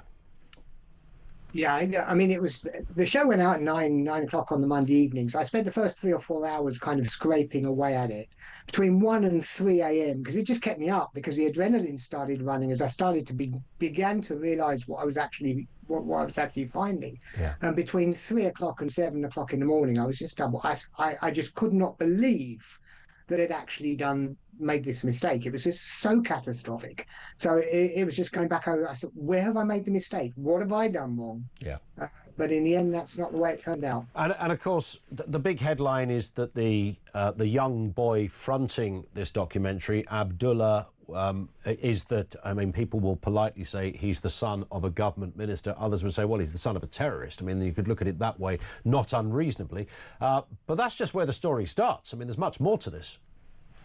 Yeah, I mean, first of all, the issue with the funding and the money. I mean, the BBC say that they worked with this child, you know, the son of a Hamas minister for weeks, and like it or not, however you want to describe him, his father belongs to a prescribed terrorist group, um, and the question is, well, did money change hands? I mean, they must have. It's a child. You don't just put a child in front of a camera. You write the contract. You speak to the parents. You know, there's safeguarding issues. And I'm sure the BBC aren't going to, you know, admit that they completely, you know, forewent all of the safeguarding here. So did money change hands? And has the state broadcaster, our license fee money, moved to a member of a prescribed terrorist organization? And as you say, that's just a start. Yeah. Because the other members in the, you know, I mean, the two girls in the documentary, their father worked for the Hamas police, the Gaza police, with the Hamas enforcers.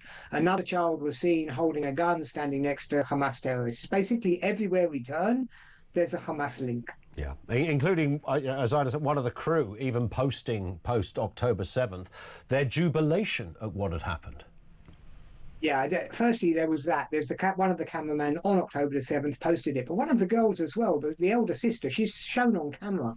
And on her Facebook profile, on the 27th of January 2023, there was a terrorist attack in Jerusalem where 7 Jews were murdered outside a synagogue. And she was busy praising that. And the BBC portray her as some kind of innocent person we're meant to feel sympathy for. I mean, at all levels, this is...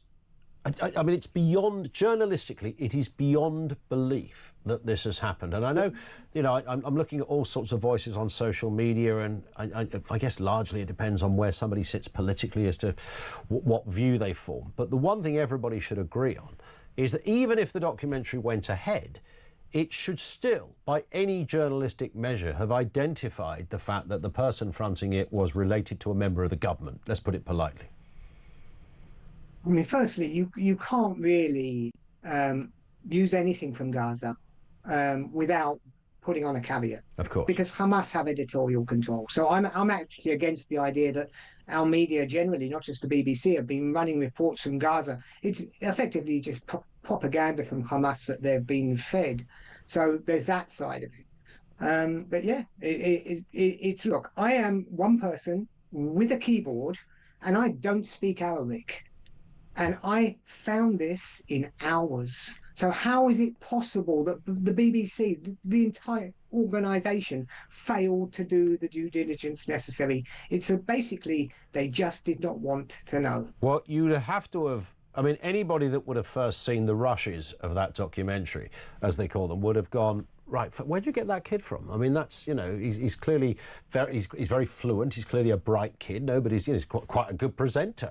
Nobody's disputing any of that. However, where'd you get him from? And what's the, what did you have to do to get him? You know, you're making a documentary on a very sensitive issue, as you rightly say, David. Whether it should have been made in the first place is another debate. But once it had been commissioned and they began to see the footage of what it looked like, somebody would have said, oh, we need to find out a little bit more, particularly when you're using underage characters, and in this case, there's a young teenage boy. So that would have, the BBC would have needed, in terms of if for no other reason, I mean, put the journalistic side part to the side for 1 second.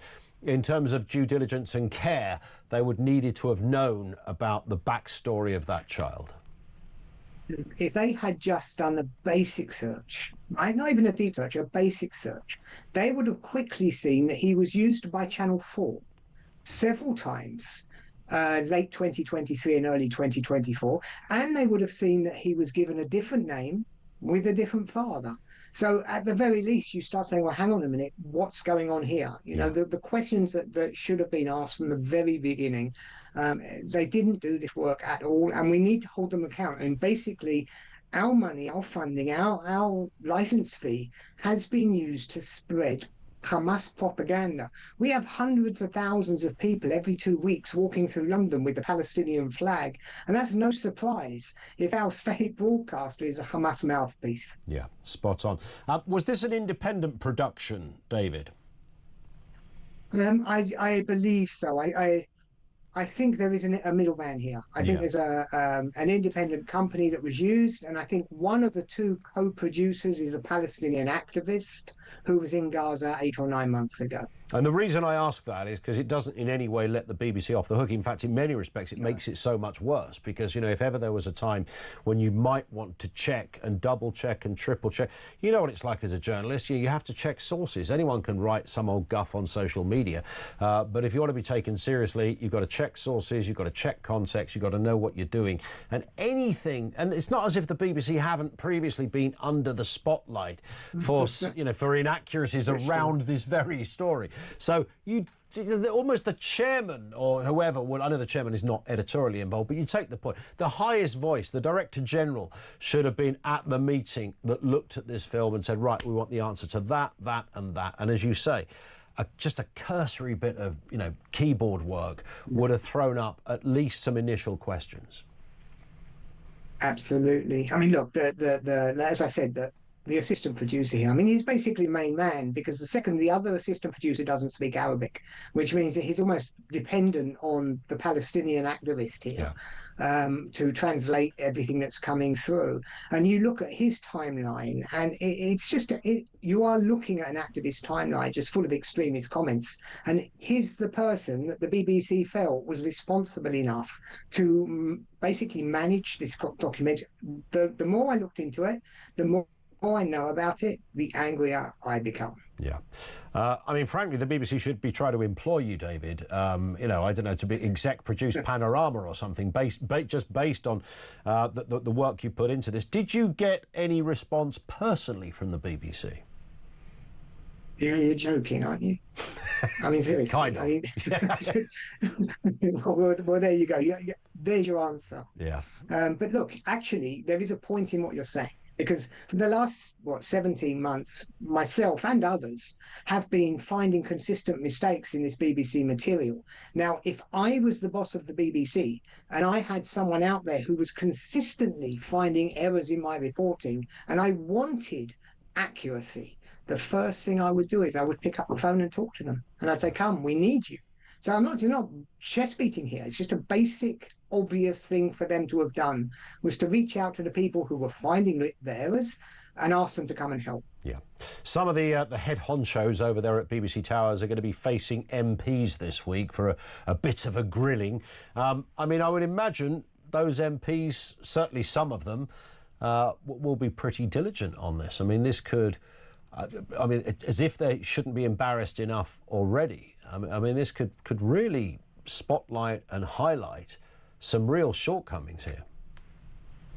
I mean, it's not. This is an argument that's been going on for decades now with BBC bias, and it's gradually. I mean, it's worsening situation every time, every year. It seems to have got worse and worse, and they always come up with their excuses, or they just put down the shutters and they hide and double down on their errors. This time, I think it's too big. It's too obvious, it's too bad, and there are no excuses out there. So I think that if there was ever an opportunity for us to finally get the BBC to answer the questions that really need to be asked about the inherent bias, and it's not just the Israel situation, there are other issues going on at the BBC as well, to finally bring them to account. Yeah, spot on. David, let's speak again. It's been really interesting. Thank you. David Collier, an investigative journalist. He was the person that first uncovered that story of bias on the BBC and asked himself a very simple question. I hadn't seen this documentary, by the way, and I won't be able to now anyway. I wasn't that bothered, but I wouldn't be able to because it's been taken down. It's not even on iPlayer. But I think the first thing that you would ask, and you wouldn't have to be a journalist to ask this question, is about access. How do you get access to something? So when you've seen undercover reporting in all sorts of kind of areas, football hooliganism was, who was the fella that got himself the Chelsea, what was his name? Donald McIntyre, wasn't it? McIntyre got himself a tattoo of a football club. I won't say which one, but the best. And he was, kind of undercover as like a football, quote, hooligan. And he was trying to establish that, a lot of bad stuff is still going on. The 1970s aren't behind us. Regardless of what the theme is, whether it's that or somebody infiltrating the goings-on in, I remember a Panorama from years ago, some really disturbing stuff about what was happening in an old people's home, abuse of patients. You look at, you wonder who the source is or how they did this, and you usually marvel at it. You go, this is brilliant work. So that's sort of an undercover example. If it's an example where you've just got people talking, certainly I, doing this for a living, look at it and go, wow, that's brilliant. How did you get that person? What made you think of that person being the right character to interview on this story? So had I seen it, my first question would have been, wow, this kid's good. This kid that's presenting this, he's very fluent. He's very comfortable in front of the camera. Who is he? What's his backstory? How could that not have been asked at the BBC? It's impossible that the BBC wouldn't have gone, who is this kid? Because we need to know for a couple of reasons. One, editorially, I think we need to know a full amount of his background. But from the BBC, the broadcaster's perspective, we're putting a child on screen.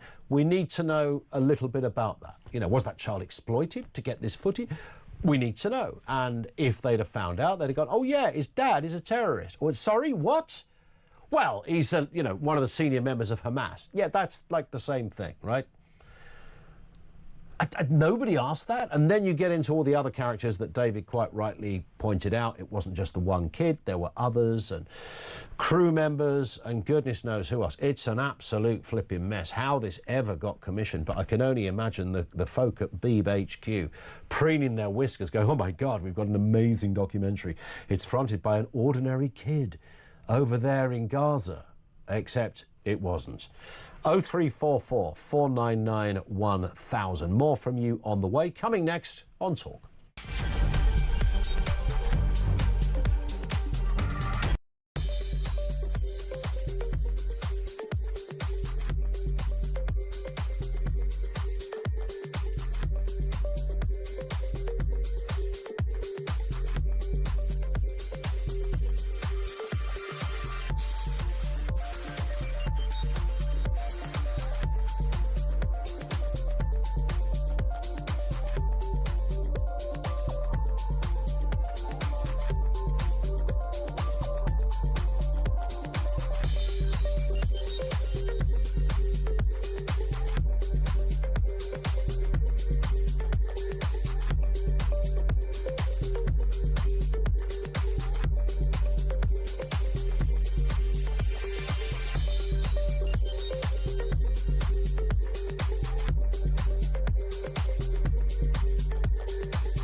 You know, Europe is still completely beholden to Vladimir Putin for Russian gas. And we import an awful lot of our gas because we don't produce enough ourselves anymore because of net zero. And now a possible future source of it, and a source which has meant that, you know, gas is, you know, really cheap comparatively in America because of their fracking. We're about to literally fill those wells up with concrete and make them unusable. What on earth are they thinking?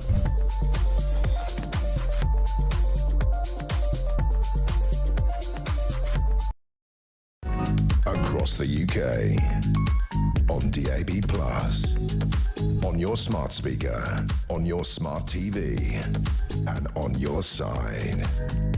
This is Talk.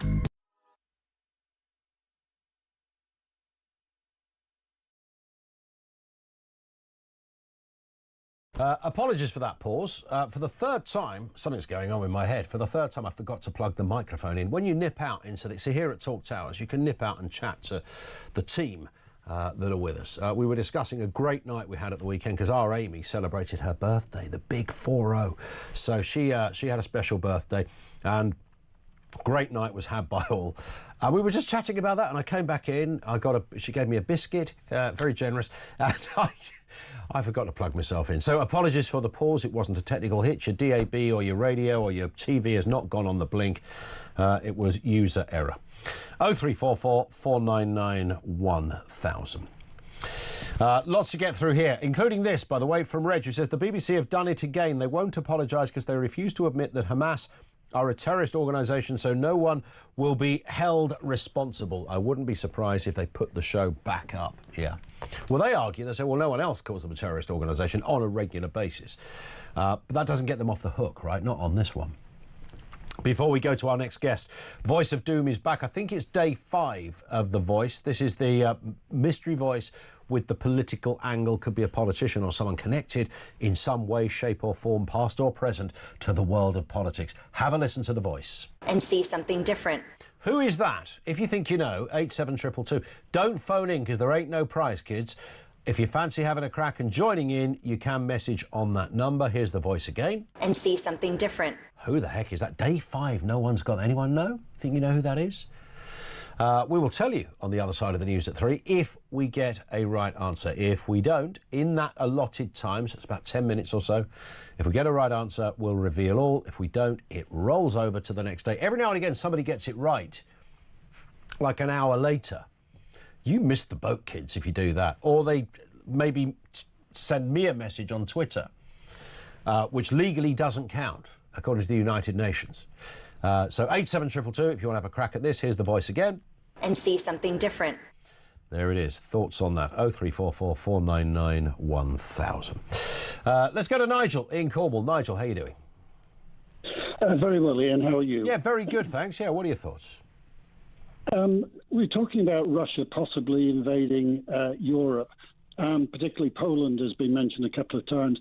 Just to mention the point that in NATO, which has 27 countries, there are 1 billion people. Mm-hmm. In Russia, there are 140 million. Yep. And their credo is if you attack one, you attack all.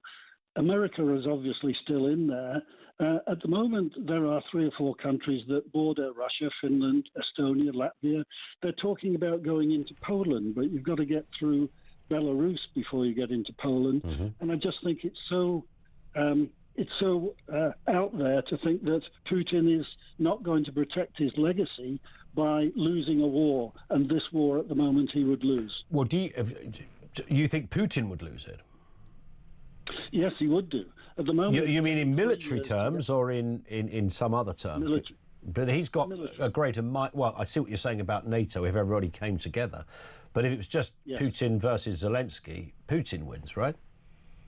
Oh, yes. At the moment, he's taken 3 years to get 20%, so you're quite right. But if he carries on going into Ukraine, I am fairly sure that the rest of the NATO countries would start saying, well, we better start doing something about this. 1 billion people. Surely, if Russia has got 1 million armed forces, surely out of 1 billion, we'd be able to get maybe 2 million. I just don't think that Putin would risk it. Yeah. And I don't think America would pull out of NATO until such time as NATO can look after itself in Europe. It may take 3 years or so, but Keir Starmer said he's in it for 100 years. Even Julia this morning was talking about backing Ukraine, and I just don't see the point because I don't think Putin will attack the rest of Europe. I think you're right on that, but is there a precedent that we need to set and say, look, whatever way we do this, however we solve it, our allegiance cannot be with Russia? Exactly. Yeah, no, I agree with that. But if Trump negotiated the Abraham Accord, and he does it kind of strangely as he's doing at the moment, what he does have to do is talk to Putin. Nobody has done it before. He's doing it now.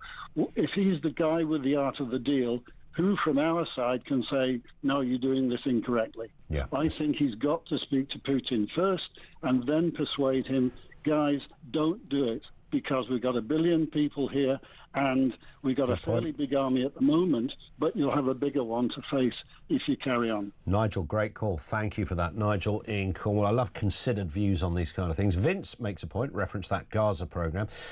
You're not alone, but you never mention the Israeli terrorists, plus you don't seem interested in the facts highlighted in the programme. Surely that's the pertinent point. I'll come to the second point in a moment. I would always, I'd like to think, if there is a war crime, a horror story that has come out of any side of war. There were stories of soldiers raping prisoners, and even some government ministers kind of tacitly endorsing it, or maybe overtly endorsing it.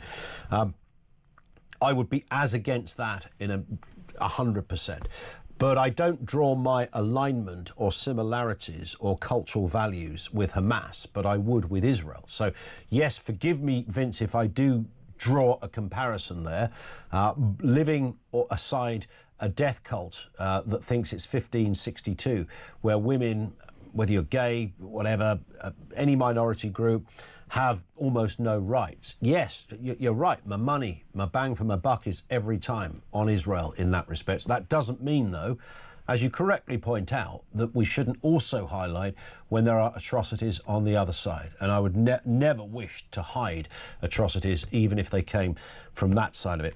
The programme itself, the second point that Vince makes, even if there were some points that were salient and pertinent in the programme, we should still have known who was behind it. We should still have known that the kid fronting it, his old man, was part of Hamas.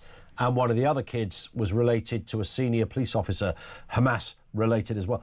And that one of the other kids had posted jubilation at death, and that the cameraman had celebrated October 7th. You know, we should know that kind of stuff beforehand, journalistically. And there may well have been. Any great points that would have been in there are somewhat diluted by the fact that we weren't told who we were watching. And I think that is unforgivable journalistically, and particularly so when it's the state broadcaster, who have multifarious resources to check this kind of stuff. Thank you, Vince. I politely disagree with some of what you say, but it's great that you sent that point in. Paul's in Newport. Paul, what have you got for us? Hi, Ian. Good to speak to you again. You too. Just talking about sort of like the sort of powerhouses and who are the decision makers with the Ukraine and US or stuff. One thing we need to remember, okay, China plays a long game. The rest of us, probably including Trump actually, and certainly Europe and the UK, we think of like the next 3 years, or at some point we can't even get past the next 3 days. I would not be surprised if Trump brokered a deal that ended the war with Russia-Ukraine. I can hear the Europeans going, 5% on defence? No, we don't need that now. We'll come back to that next year or something. Yeah. They do, because they just think so short term. I can't guarantee, but I'll be pretty sure that whatever China does, in anything it does, it's thinking, OK, we've got a short, a medium and a long term. I can remember when I was at school, the archetypal pictures of Chinese people was a little guy with a funny hat, or children in the army with sort of like army uniforms that were too big, and literally a wooden gun. And that's 30 years ago. 30 years ago, China, we didn't really see China as much of anything other than like a third world country. Look at them now. Do you remember a couple of years ago, I think it was now, when the US went to China to borrow some money? Yes. It's like, holy moly. I can't remember the full implications of that, but yes, I do remember that. Listen, Paul, I've got to dash because we are literally about to hit the news. You've made some cracking points, as ever. Thank you. Lots to come in the next section, 0344 499 1000, including that extraordinary move from Apple, who have removed that big security feature. What the hell is going on there? And have we got a reveal to the voice of doom? Here's the voice. And see something different. Who is that? We'll tell you on the other side of the news at 3. If we have a right answer, let's get the headlines now, right here on Talk.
across the UK, on DAB+, on your smart speaker, on your smart TV, and on your side. This is Talk.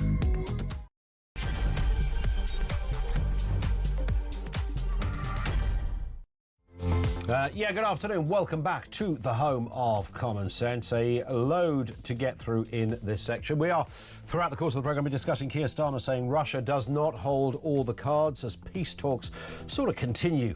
Third anniversary of the war in Ukraine. Responses on that. Who holds the key to peace? Europe or the US?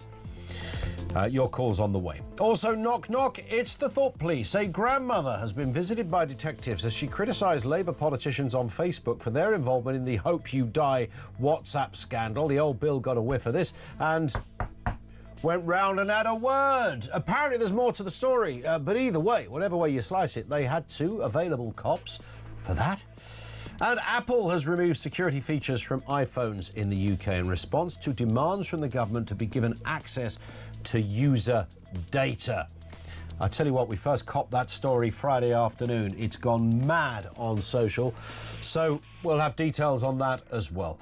0344 499 1000. Before we go any further, the voice of doom. Have we got a right answer?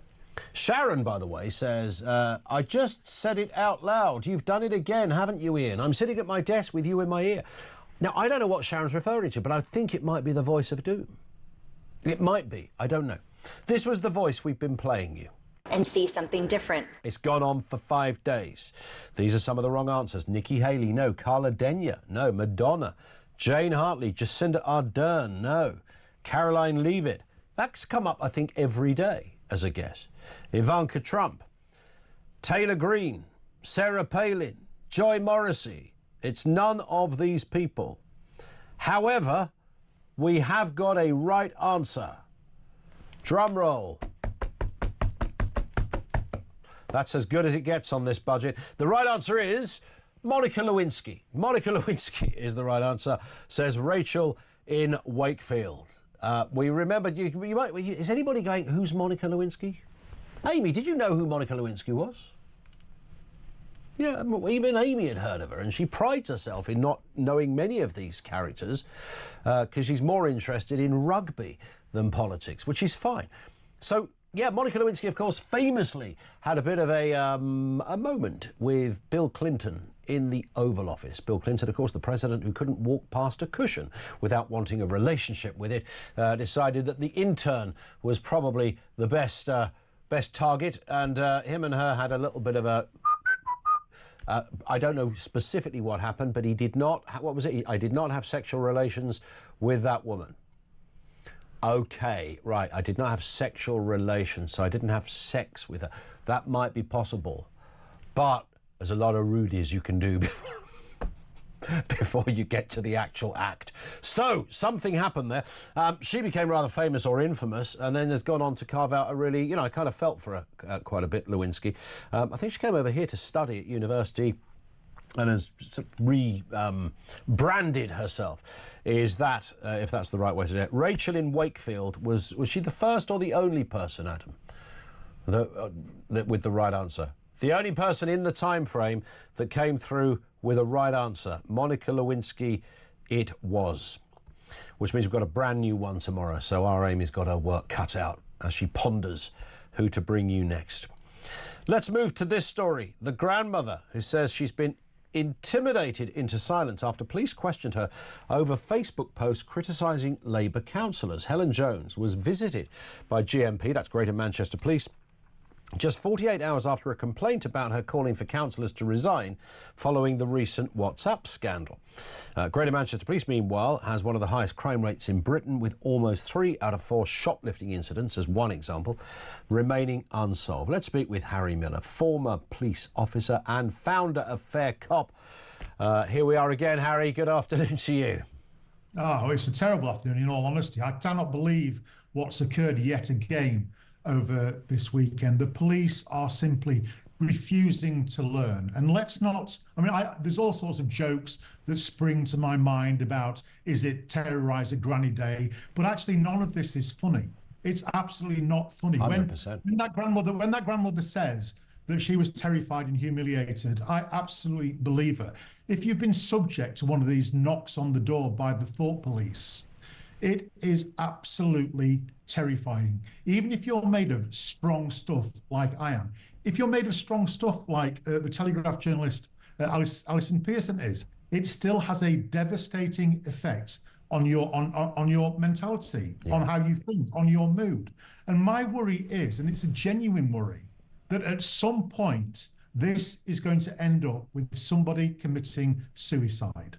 Genuinely believe that. I came very close. Alison Pearson came, well, I don't think she came close to committing suicide, but I know for a fact that she had very many dark, dark days. And the police don't seem to give a monkeys about any of this. They just go in, knock on the door, they look at you and they say, no crime, no, but next time we call, if you continue doing what you're doing, we're not going to be so nice. And the effect of that is to cause you to absolutely panic and to shut your mouth and to close off saying what you were saying. That is the effect that they are looking for. This is political policing. This is the kind of behaviour that we expect from the Stasi. We do not expect it from a British police force in a so-called free country. There's a couple of points, Harry, that I thought were interesting on this. The GMP say that actually they didn't go around to tell her that she'd posted something she couldn't post. They went around to inform her that she was subject of a complaint. Now, there's two things with this. Number one, where'd you get two spare cops to do that, for goodness sake? I mean, so there's that point, which I think most people would reasonably say that's a good question. You know, we can't get police out for a burglary, or certainly not for shoplifting, sometimes assault and quite violent. And yet they've got time for this. The second point, I wonder whether that is entirely true anyway, because even though perhaps because they'd heard people like you and me talking about this for a long time on radio, Harry, maybe they'd gone, right, let's have a different tactic here. So we won't specifically say you've posted something, but just our mere presence is enough for you to go, I'll think twice before I say it again. That's exactly right. The Greater Manchester statement that they are obliged to go around and tell somebody if somebody's made a complaint is absolute poo. It's absolute rubbish. I don't have words to describe how ridiculous. Because there's no obligation, is there, for the police to go knock on your door? Whatsoever. Certainly not two coppers either. Well, there's no obligation whatsoever. In fact, you're quite the opposite. You've got a positive obligation not to go around. You have an obligation to dismiss the complainant's complaint and not interfere with the person, and certainly not knock on their door. You know, the first thing that you think when a police knock on your door is, has a tragedy occurred? Your heart sinks. And for them to then say, look, you've not committed a crime, but we are telling you that somebody, a politician, has complained about what you're saying. And now we are here knocking on your door, telling you that somebody has complained. What do they expect the response to be? Yeah. The only rational response from a member of the public is to go, oh my goodness, I better shut up. And that's precisely what it is that they are looking to do. They are spreading a chilling effect, and they are doing it knowingly. They are doing it on purpose. And from my point of view, what they are doing, it's not a mistake. They've entered into the realms of criminal harassment. I think these police officers need investigating, they need arresting, they need criminalising, and they need throwing out of their job, and they need placing on the barred list so they never have to interact with the public again. It's that serious. Why, you might think, you know, so there you were on a Saturday morning, whatever it was, in the police station, whichever station this was specifically, but under the GMP area, and somebody said, oh, you've got to get down, you've got to go and see this lady because she posted something and someone's complained. And wouldn't someone in the conversation go, hang on, Sarge, sorry, have you not read about these kind of stories? They're barking mad. They're all bonkers, these stories. We don't have any legal right to do this. We don't have any... They've broken no law. Wouldn't somebody raise that? Because every time I talk to the average cop, and I do from time to time in the work that I do, and you too, Harry, that most of them would say, yeah, this is nuts. What's going on here? So where is it coming from? Bearing in mind, I'm pretty sure the average Bobby on the beat thinks this is stupid as well.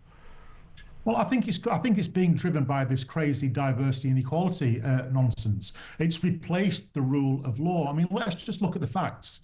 The police have continued to ignore the High Court ruling about my case that came out in 2019. They've ignored the Court of Appeal ruling in 2021. They've ignored the statutory guidance in 2022.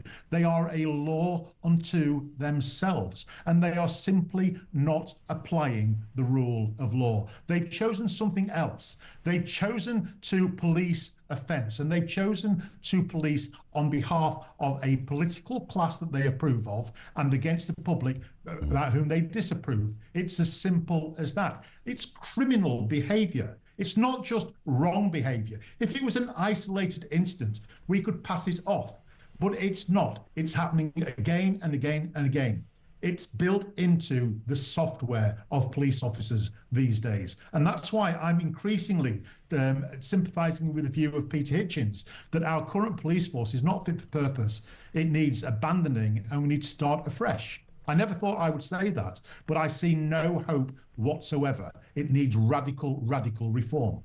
Yeah, it certainly does. And again, you know, you scratch your head and think, where has this come from? If you speak to a politician, they tell you it's nuts. If you speak to, as I mentioned, the average Bobby on the beat, they will say it's nuts. If I speak to you, Harry, you'll say it's nuts. As well as the, you know, I mean, to say it's nuts sort of slightly underplays the seriousness of it, but you take my point.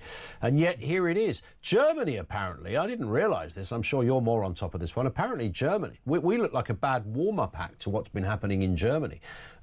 They've been doing this on a very regular basis, knocking on doors because of social media posts. Maybe that will change with the new government. So we're not entirely alone on this.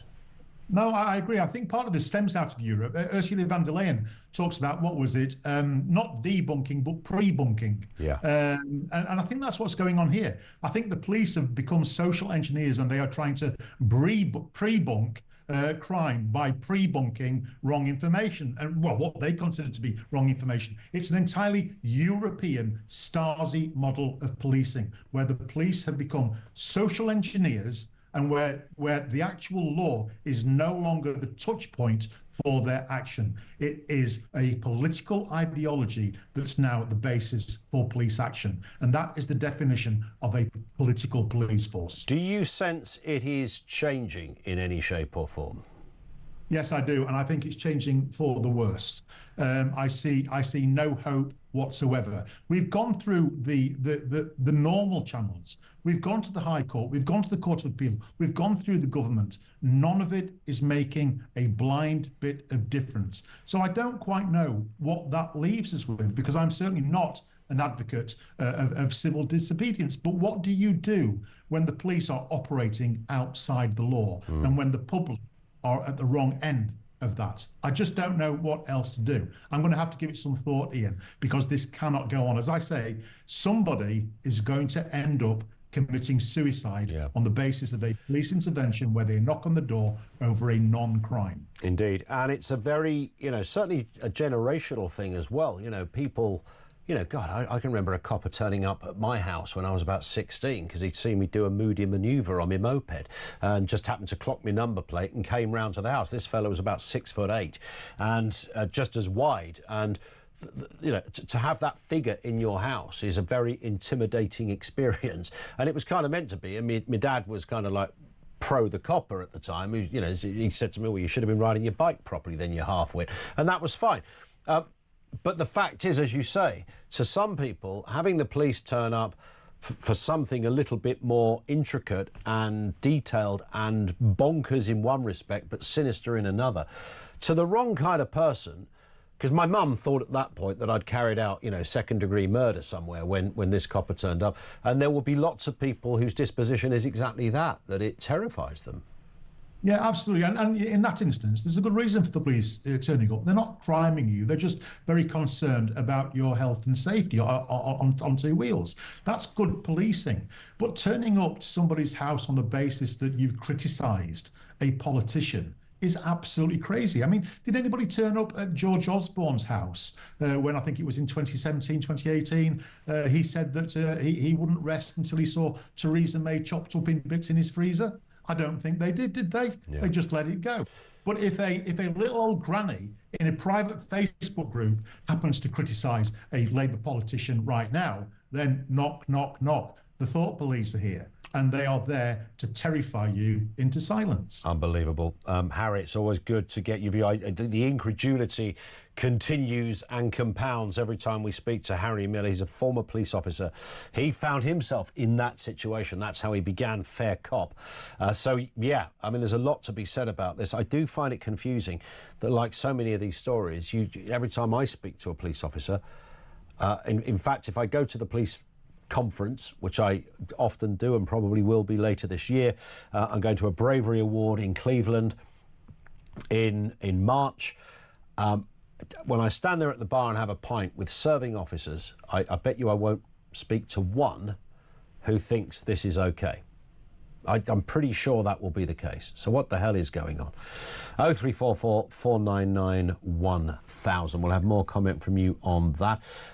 This one in from Gary, who says, despite record polling for the AfD in Germany, this is the so-called far-right party, and achieving second place, the rest of the parties intend to freeze them out.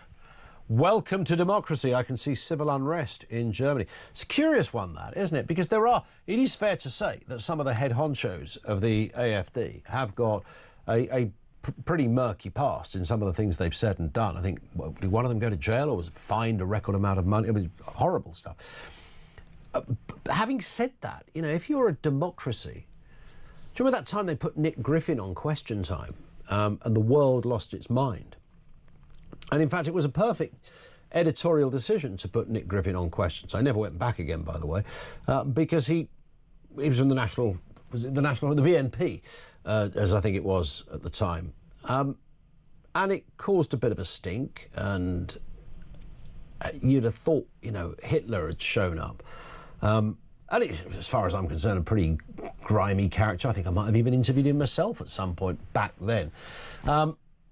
But the idea that you just silence people off for that kind of stuff. Somebody called me a lefty half-wit because I was suggesting that Steve Bannon made a Nazi salute. It is worth remembering that Jordan Bardella, who is the president of the Marine Le Pen party in France, National Rally, he cancelled going to CPAC because of that. Now, if anyone is usually called far-right, it would be Jordan Bardella and anyone else involved in National Rally, the Le Pen party, but they're doing rather well as well. He said, I can't attend an event like that when there's a bloke like that there. So that gives you some context of the confused world we're currently living in. This from Russ in Leeds. I can tell you where the police knock on the door came from. The councillor has called the head of department, station, area they are in and complained to the chief or superintendent. That has filtered down and someone has been ordered to go and knock on the door. Then the officer was not brave or informed enough or duped into doing it. The officer does say you haven't broken a law and you're free to post what you want. Apparently the officer says, I'm just here to tell you that you're the subject of a complaint. I don't think that would have washed with the person on the other side of the door, would it? You'd have thought, hang on, now how do I feel about posting stuff? It feels like a warning. Whether it was meant to be, it feels like a warning, right? Looks like a duck and all that. 0344 499 1000. We'll have more from you coming next on Talk.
Europe is still completely beholden to Vladimir Putin for Russian gas. And we import an awful lot of our gas because we don't produce enough ourselves anymore because of net zero. And now a possible future source of it, and a source which has meant that, gas is, really cheap comparatively in America because of their fracking. We're about to literally fill those wells up with concrete and make them unusable. What on earth are they thinking?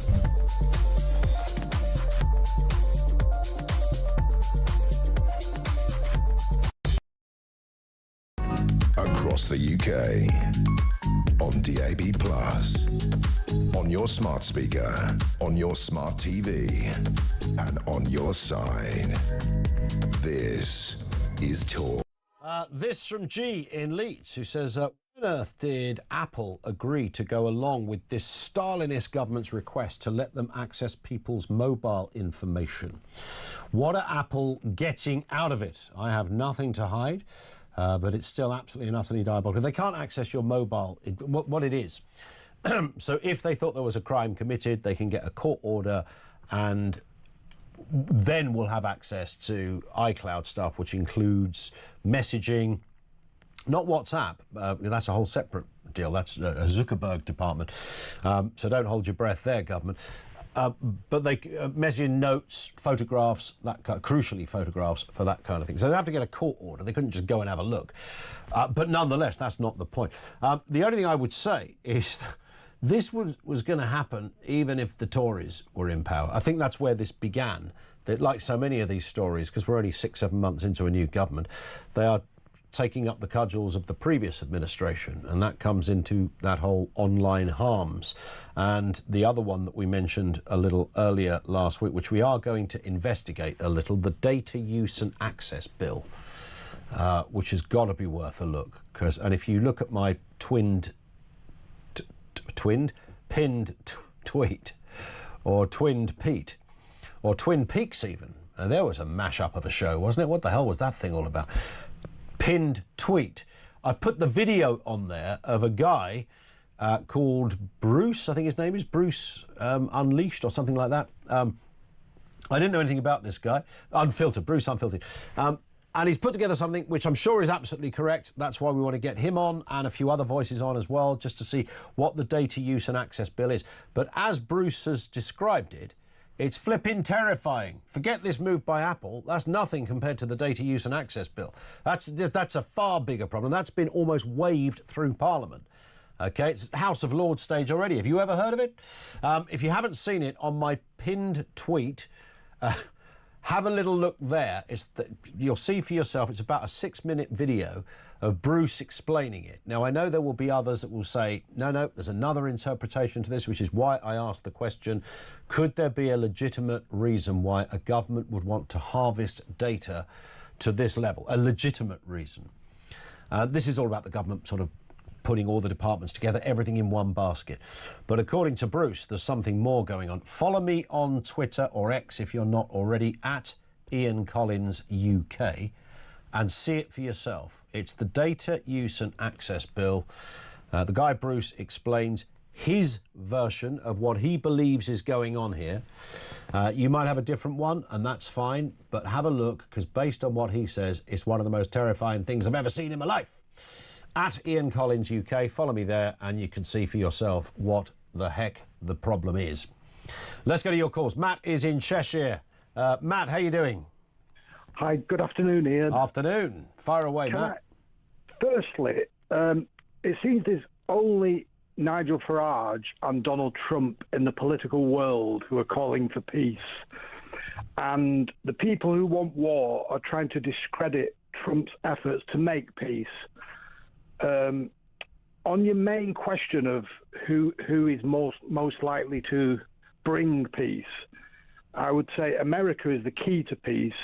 If you spend half an hour looking at statistically at the amount of firepower that America have got compared to China and Russia, militarily, America is still far exceeds Russia and China in terms of hardware and capability. Yep, that's true. Europe has been emasculated by its spineless leaders, Macron, Merkel, all our wet wipes throughout the last 15 years, Schultz, etc., and they have let enemies of Britain, Islamists into Europe for 20 years, and are incapable of even defending their own borders, never mind fighting a war. Sure. So the idea that suddenly now we're all going to cobble together in some sort of massive sort of gang to fight Putin, when Trump is already talking to him, and, you know, again, it's the total sensationalism in the last few weeks, almost like, no, you have to be on Ukraine's side, or again, you're a Putin apologist. It's almost like we're back to at the end of COVID again, and you have to pick a side. Rationale has gone out of the window. But it's not just that, is it? It's the lack of testicles in politicians to go beyond this kind of, I keep using this phrase, sort of almost pre-rehearsed script, or whether it's about this or anything else. It could be about net zero, it's about Ukraine, this kind of slightly milky, nothing vacuous set of sentences that they put out. You know, we are behind Ukraine, we are behind. And that's great that you're behind Ukraine. I mean, nobody wants to see a country invaded, but there's no meat to the veg here, right? There's nothing being said. And then Matt disappeared on that. But maybe he thought, what's he talking about, Collins? About enough of him. I'll put the phone down. But it's that. It's precisely that point, that there's nothing in there. We stand squarely behind Ukraine. We will make sure we protect you for 100 years. Our military are here to help if you need it. Right, OK. What about solving the problem, Keir, Macron, and all the others that are in the equation as well? Before we lost you there, Matt, for a weird techno blip, which is probably, I don't know whether it's maybe Starmer overheard us and got the boys to intervene. I was just saying about there's no substance to what is being said by Western politicians. You summed a lot of it up earlier, and I was highly impressed in Qatar. He's creeping towards actually declaring that, you know, maybe you do like Trump a little bit more than you think. Well, I have always said, and I've never changed on this point, but I take your point, though, Matt, that even if it's unconventional and even if it's a bit weird and sometimes clunky and on occasions wrong, we're only at this table because of Trump. Exactly. All the other, for 25 years, we've had these identikit, preloaded, exactly the same, sterile, mindless, cowardly, not even for the benefit of their own nation, leaders. Yeah.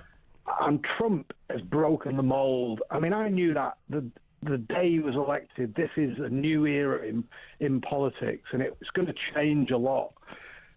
You summed it up earlier on. All the establishment now are thinking, we can use this to stay in power. We can, if we get all the old guard together, the German parties and the Conservatives and the Labour Party, if we can keep this war going, and we can say that Farage and Trump are on Putin's side, and we're on the side of peace, we're on the side of Ukraine, which is basically the side of war and death. That's how horrible these people are. They would rather continue to have a war just so they can gain power. And that, you see, it's all of that. Do you know what? Here's my little question mark, though, on all of this. And I didn't remember this until the weekend, Matt. So years ago, when I was about 18, 19, I lived in Blackpool, OK? And I lived in this bedsit in Blackpool, and there were a few of us in there. And I stayed with Carol and her family, and they were fantastic and loved them to bits. And there was a guy who came as one of the guests called James. All right. Now, James was a religious guy. You know, the kind of people that stand in the middle of the high street giving out leaflets saying the end is nigh. He was one of those guys. But he wasn't very old. He was young. He liked to drink. And we used to sit there and debate stuff as best I could back then. And he said to me, and I'll never forget this, he said, at some point, a person will enter the world. They will be seen as the person that created world peace. But actually, they will be the Antichrist. the actual Antichrist, not like a bad person. And at the weekend I thought, oh no, just as I got used to Trump, I discover he's the flipping devil. Oh, I thought you were talking about Keir Starmer. I could be, but he's not going to give us peace, is he? No, he's certainly So not is gonna Trump. Have I been hoodwinked? As my experience as an 18-year-old in Blackpool, is that what it was all about? That I met the man that told me how the world's going to end up. He told me California will fall off the side of America in destruction.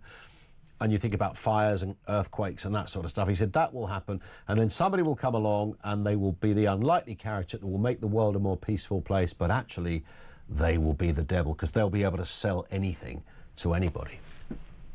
I think he would love you for giving him that much power, Ian. Yeah. I think you would be his next best friend if he thought that he could have that much influence on the rest of the human race's existence. You could be right. I should add, by the way, that the very man I'm talking about, this guy James in the bedsit, a couple of weeks later the place was raided by the old Bill. The door went down, they raided his room, took him away, and he did 3 months in Windsor Green prison. So I never did find out for what, but I think it was something to do with, the literature he was giving out on the streets. I don't mean iffy. I mean, I don't know what it was. Free speech, maybe.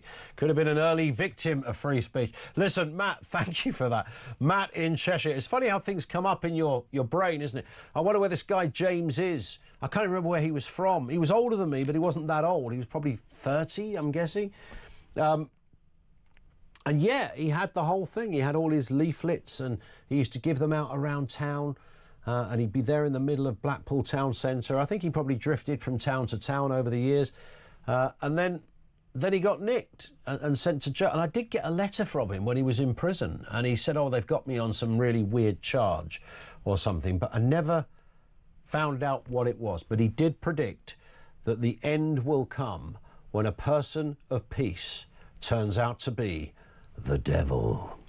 And that's when it'll all kick off.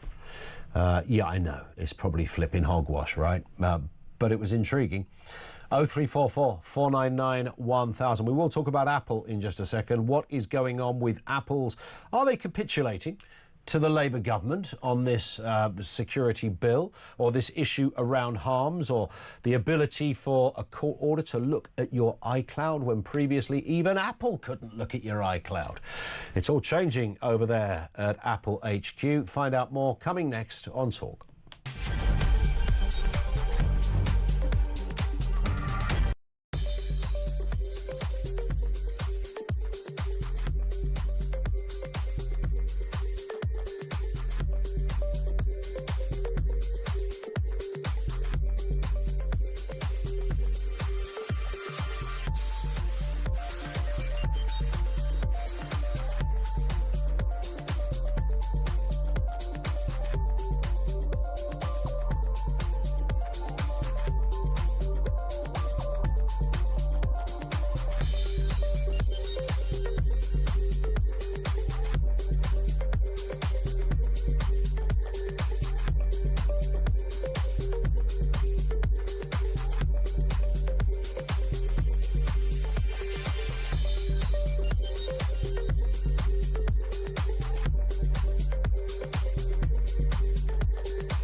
Across the UK, on DAB+, on your smart speaker, on your smart TV, and on your side.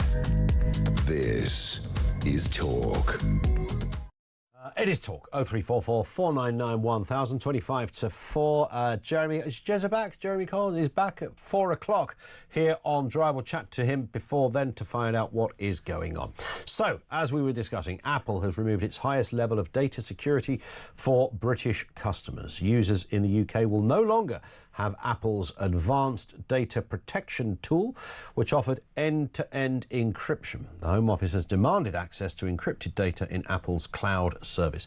Let's speak with Jasper Hamill, the tech editor over there at The Sun. Afternoon to you, Jasper. Hello, good afternoon. Shocked a lot of people, this one. It's been going on for some time, as I understand it, this row as to whether Apple should be capitulating, if that's the right word, but certainly the Home Office have been requesting this to happen. First question, Jasper, are we the only country where this has happened? I believe we are the only country this has happened. So the government has expressly asked Apple to drop this privacy feature, which is called ADP, Advanced Data Protection. To what ends, we don't know. The order is secret.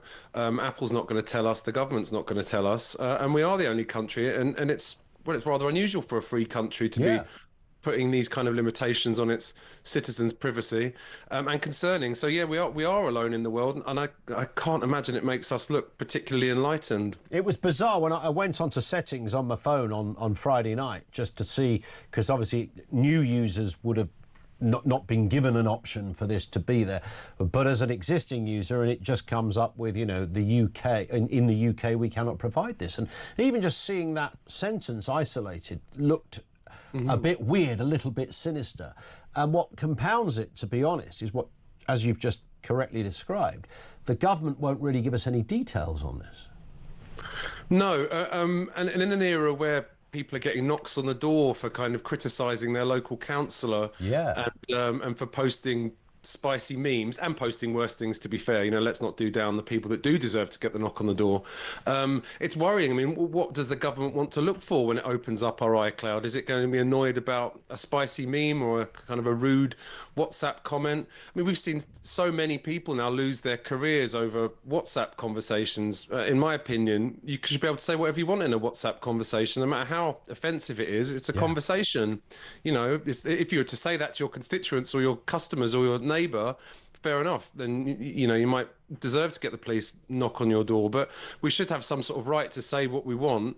That seems to me to be under threat, and now the government has the ability to kind of snoop on our iCloud. I think it's really quite concerning and dangerous, and definitely not to go uncriticised. Absolutely spot on. And as I understand it, I mean, the government, although they haven't given the full details and apparently won't, for whatever reason, release the details, and you might think something as groundbreaking as this, and it is groundbreaking in this world when, you know, there are arguments over freedom of speech, when we're the only country on the planet doing it, you might think Yvette Cooper would have stood up and given an absolutely thorough response as to what is behind this. I understand that some of it predates this government, and the last lot would have probably done this as well, but who knows? But I guess their short answer to this is, if we want to catch people doing bad things, you know, downloading child pornography or whatever, we need to be able to investigate, and at the moment we can't. I think that would be perhaps their answer, Jasper? I assume that is their answer. Obviously, we haven't actually got clear answers, and it has predated the current government. I guess you would sort of view it as a product of the blob, or what Donald Trump might term the swamp or the deep state. So clearly there's something going on behind the scenes and we don't know. But I think when governments say they want to protect you and they say that their focus is on safety, it's very rare that their entire focus is on safety. It's a good way of kind of hoodwinking the public. So what they really want, I don't know. And clearly we do have to tackle terrorism, and we do have to tackle, you know, child abuse and all this kind of nasty, horrendous stuff. But this seems like a rather sort of sledgehammer to crack a nut. You know, why should we all suffer? And we should be able to keep stuff in secret. In the past, the government, we had a reasonable expectation the government wouldn't kick down our door, rifle through our drawers and read our diary. But that's kind of the equivalent of what it's got now. I was just thinking that. It's like having a filing cabinet and saying, you know, the government are allowed to come along and open it and look at anything they want, you know, if they so wish. But I also guess that maybe the positive, if this is the right word, but it could turn into an even worse negative, is that if only Apple are doing it and WhatsApp itself, which is obviously Zuckerberg owned, isn't doing it, then the authenticity of their case, if it's about having full access to data for bad people, then it kind of falls apart a bit, doesn't it? Because you either need to have all of it or nothing. And I would imagine more people communicate in terms of messaging on WhatsApp than they do on iMessenger. Well, absolutely, yes. WhatsApp is end-to-end encrypted, and it still remains end-to-end encrypted, which means the only person that can read it is the person who sends the message and the person who receives it. And to be honest, there's a million services you can get. So it's not as if the terrorists go, right, that's it, I can't get on my iPhone and spread my message of hate. Yeah. I'm going to put down my weapons. You know, I'm going to become a primary school teacher. They can use other methods, which are actually even harder to get a hold of.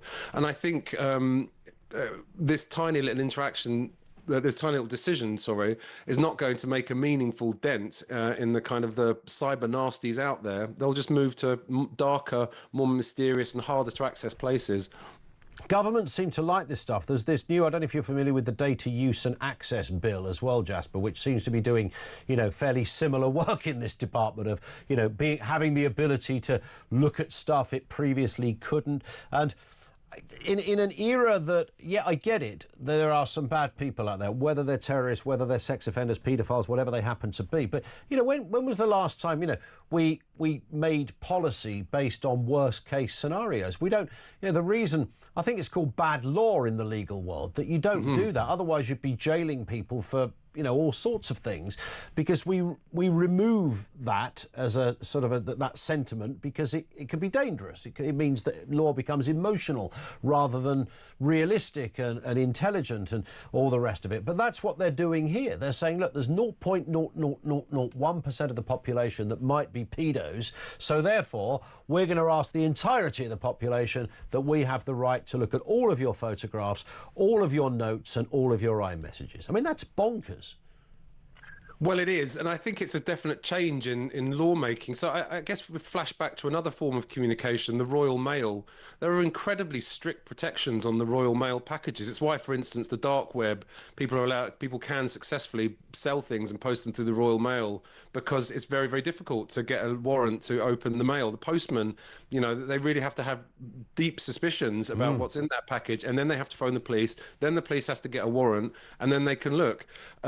So that seems to me to be quite enlightened, but now increasingly of a different age. We can't. I wouldn't expect our modern day politicians to tie their hands like that, and it definitely is a change. And I find myself wondering what's going on. What do they think they actually are protecting us from? And it'd be nice to get some honest answers. It'd be nice if Vivek Cooper came out and told us. And I was about to add to that as well. I mean, Apple didn't seem that outraged about it either, which I thought was quite surprising, because they didn't.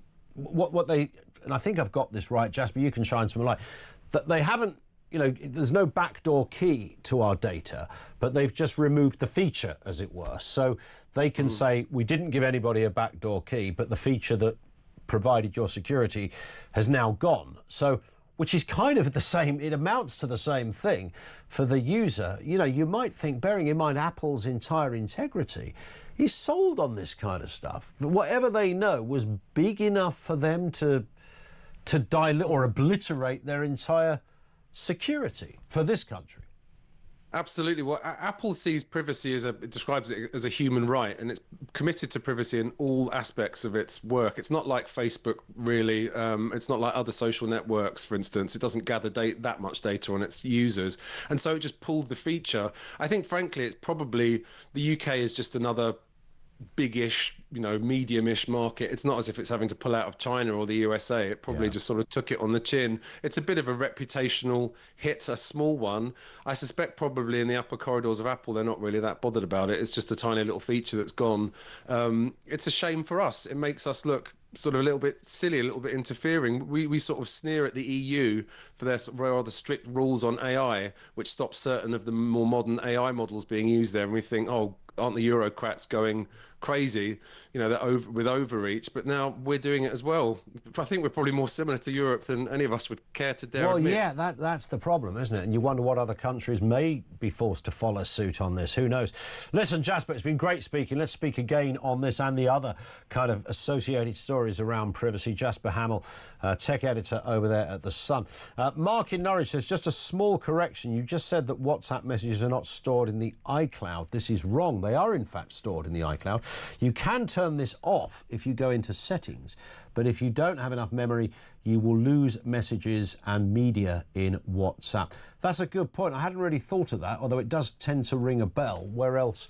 So your messages, so if you're a Google user, they wouldn't be, like if you've got a Samsung phone, for example, they wouldn't be stored in iCloud, right? So they'd be stored, just in the Google version of iCloud. Is that what I think Mark is saying? So it is an option, but if you haven't got... Thank you, Mark, for clarifying that. Happy to read it out as well. 0344 499 1000. We're going to take some more calls from you. Some cracking response on everything this afternoon coming up in just a couple of moments. 0344 499 1000. And a reminder, it's time now to find out how you could be in with a chance, and this is great, by the way. Listen up to this. You could win £25,000.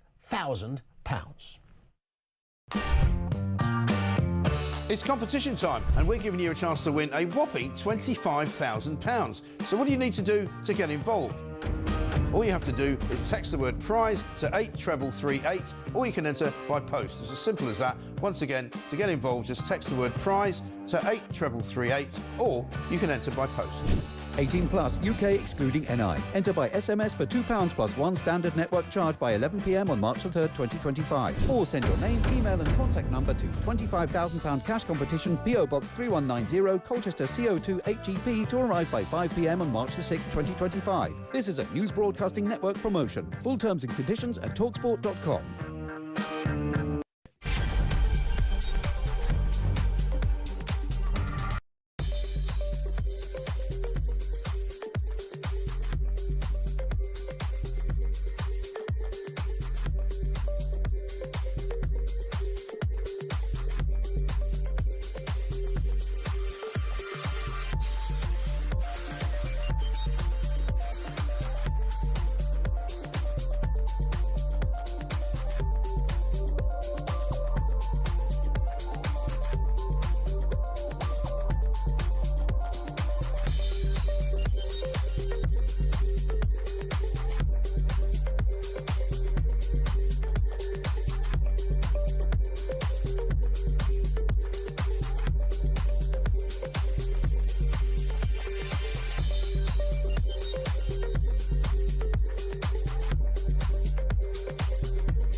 You know, Europe is still completely beholden to Vladimir Putin for Russian gas. And we import an awful lot of our gas because we don't produce enough ourselves anymore because of net zero. And now a possible future source of it, and a source which has meant that, you know, gas is, you know, really cheap comparatively in America because of their fracking. We're about to literally fill those wells up with concrete and make them unusable. What on earth are they thinking?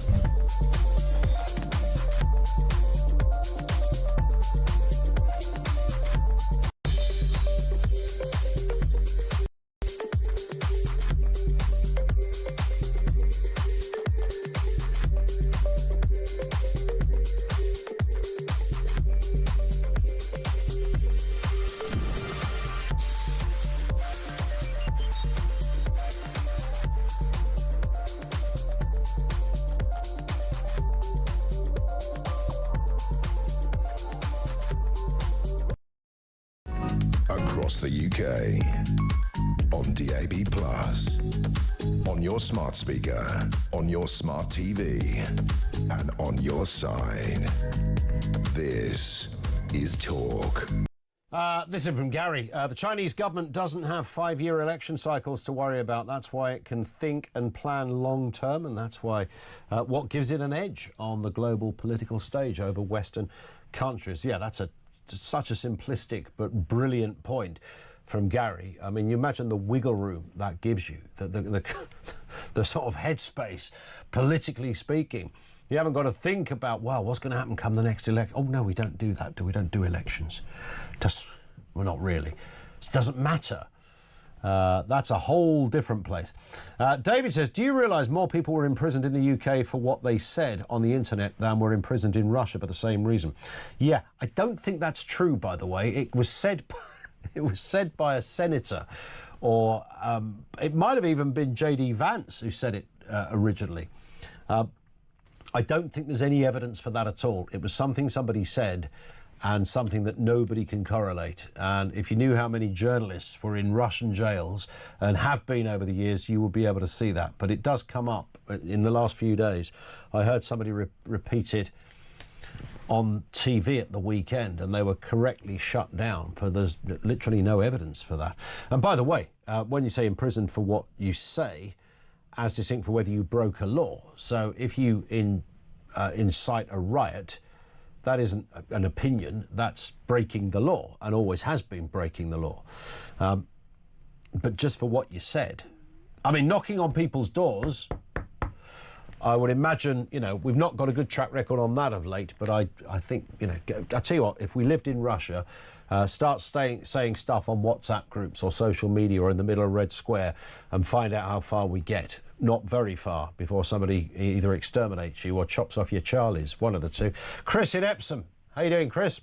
Afternoon, Ian. I'm very concerned. Also, you should look at the Free Speech Union's front page and look at the cases that they've supported. Oh, there's loads of them. I mean, lots of people getting in trouble. Very few go to jail, though. Listen. Far worse than that is this data bill. Yeah. All right. You've got an idea. Oh, it's me that sent you Bruce Unleashed on X. Oh, right. Gotcha. Nice one. Right. Now, I sent this to all the presenters.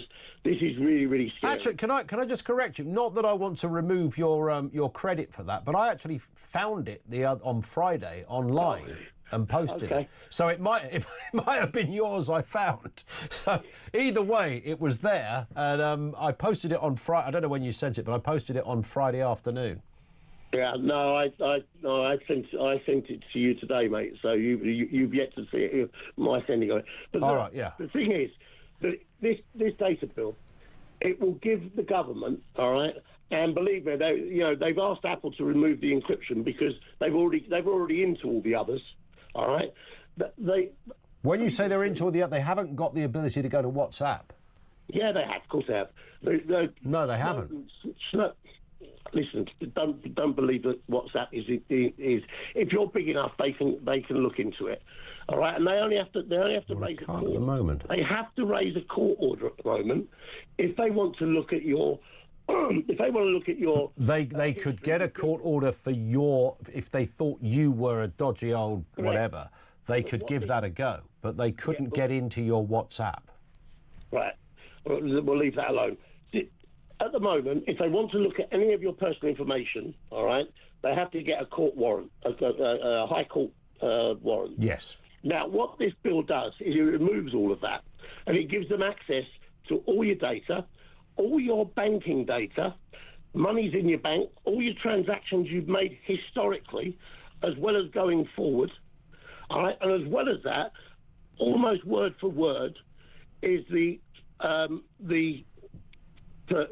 putting together a centralised database for ID that will include fingerprint, iris scan, and facial recognition. All right, now. They will have control of all of that data of yours.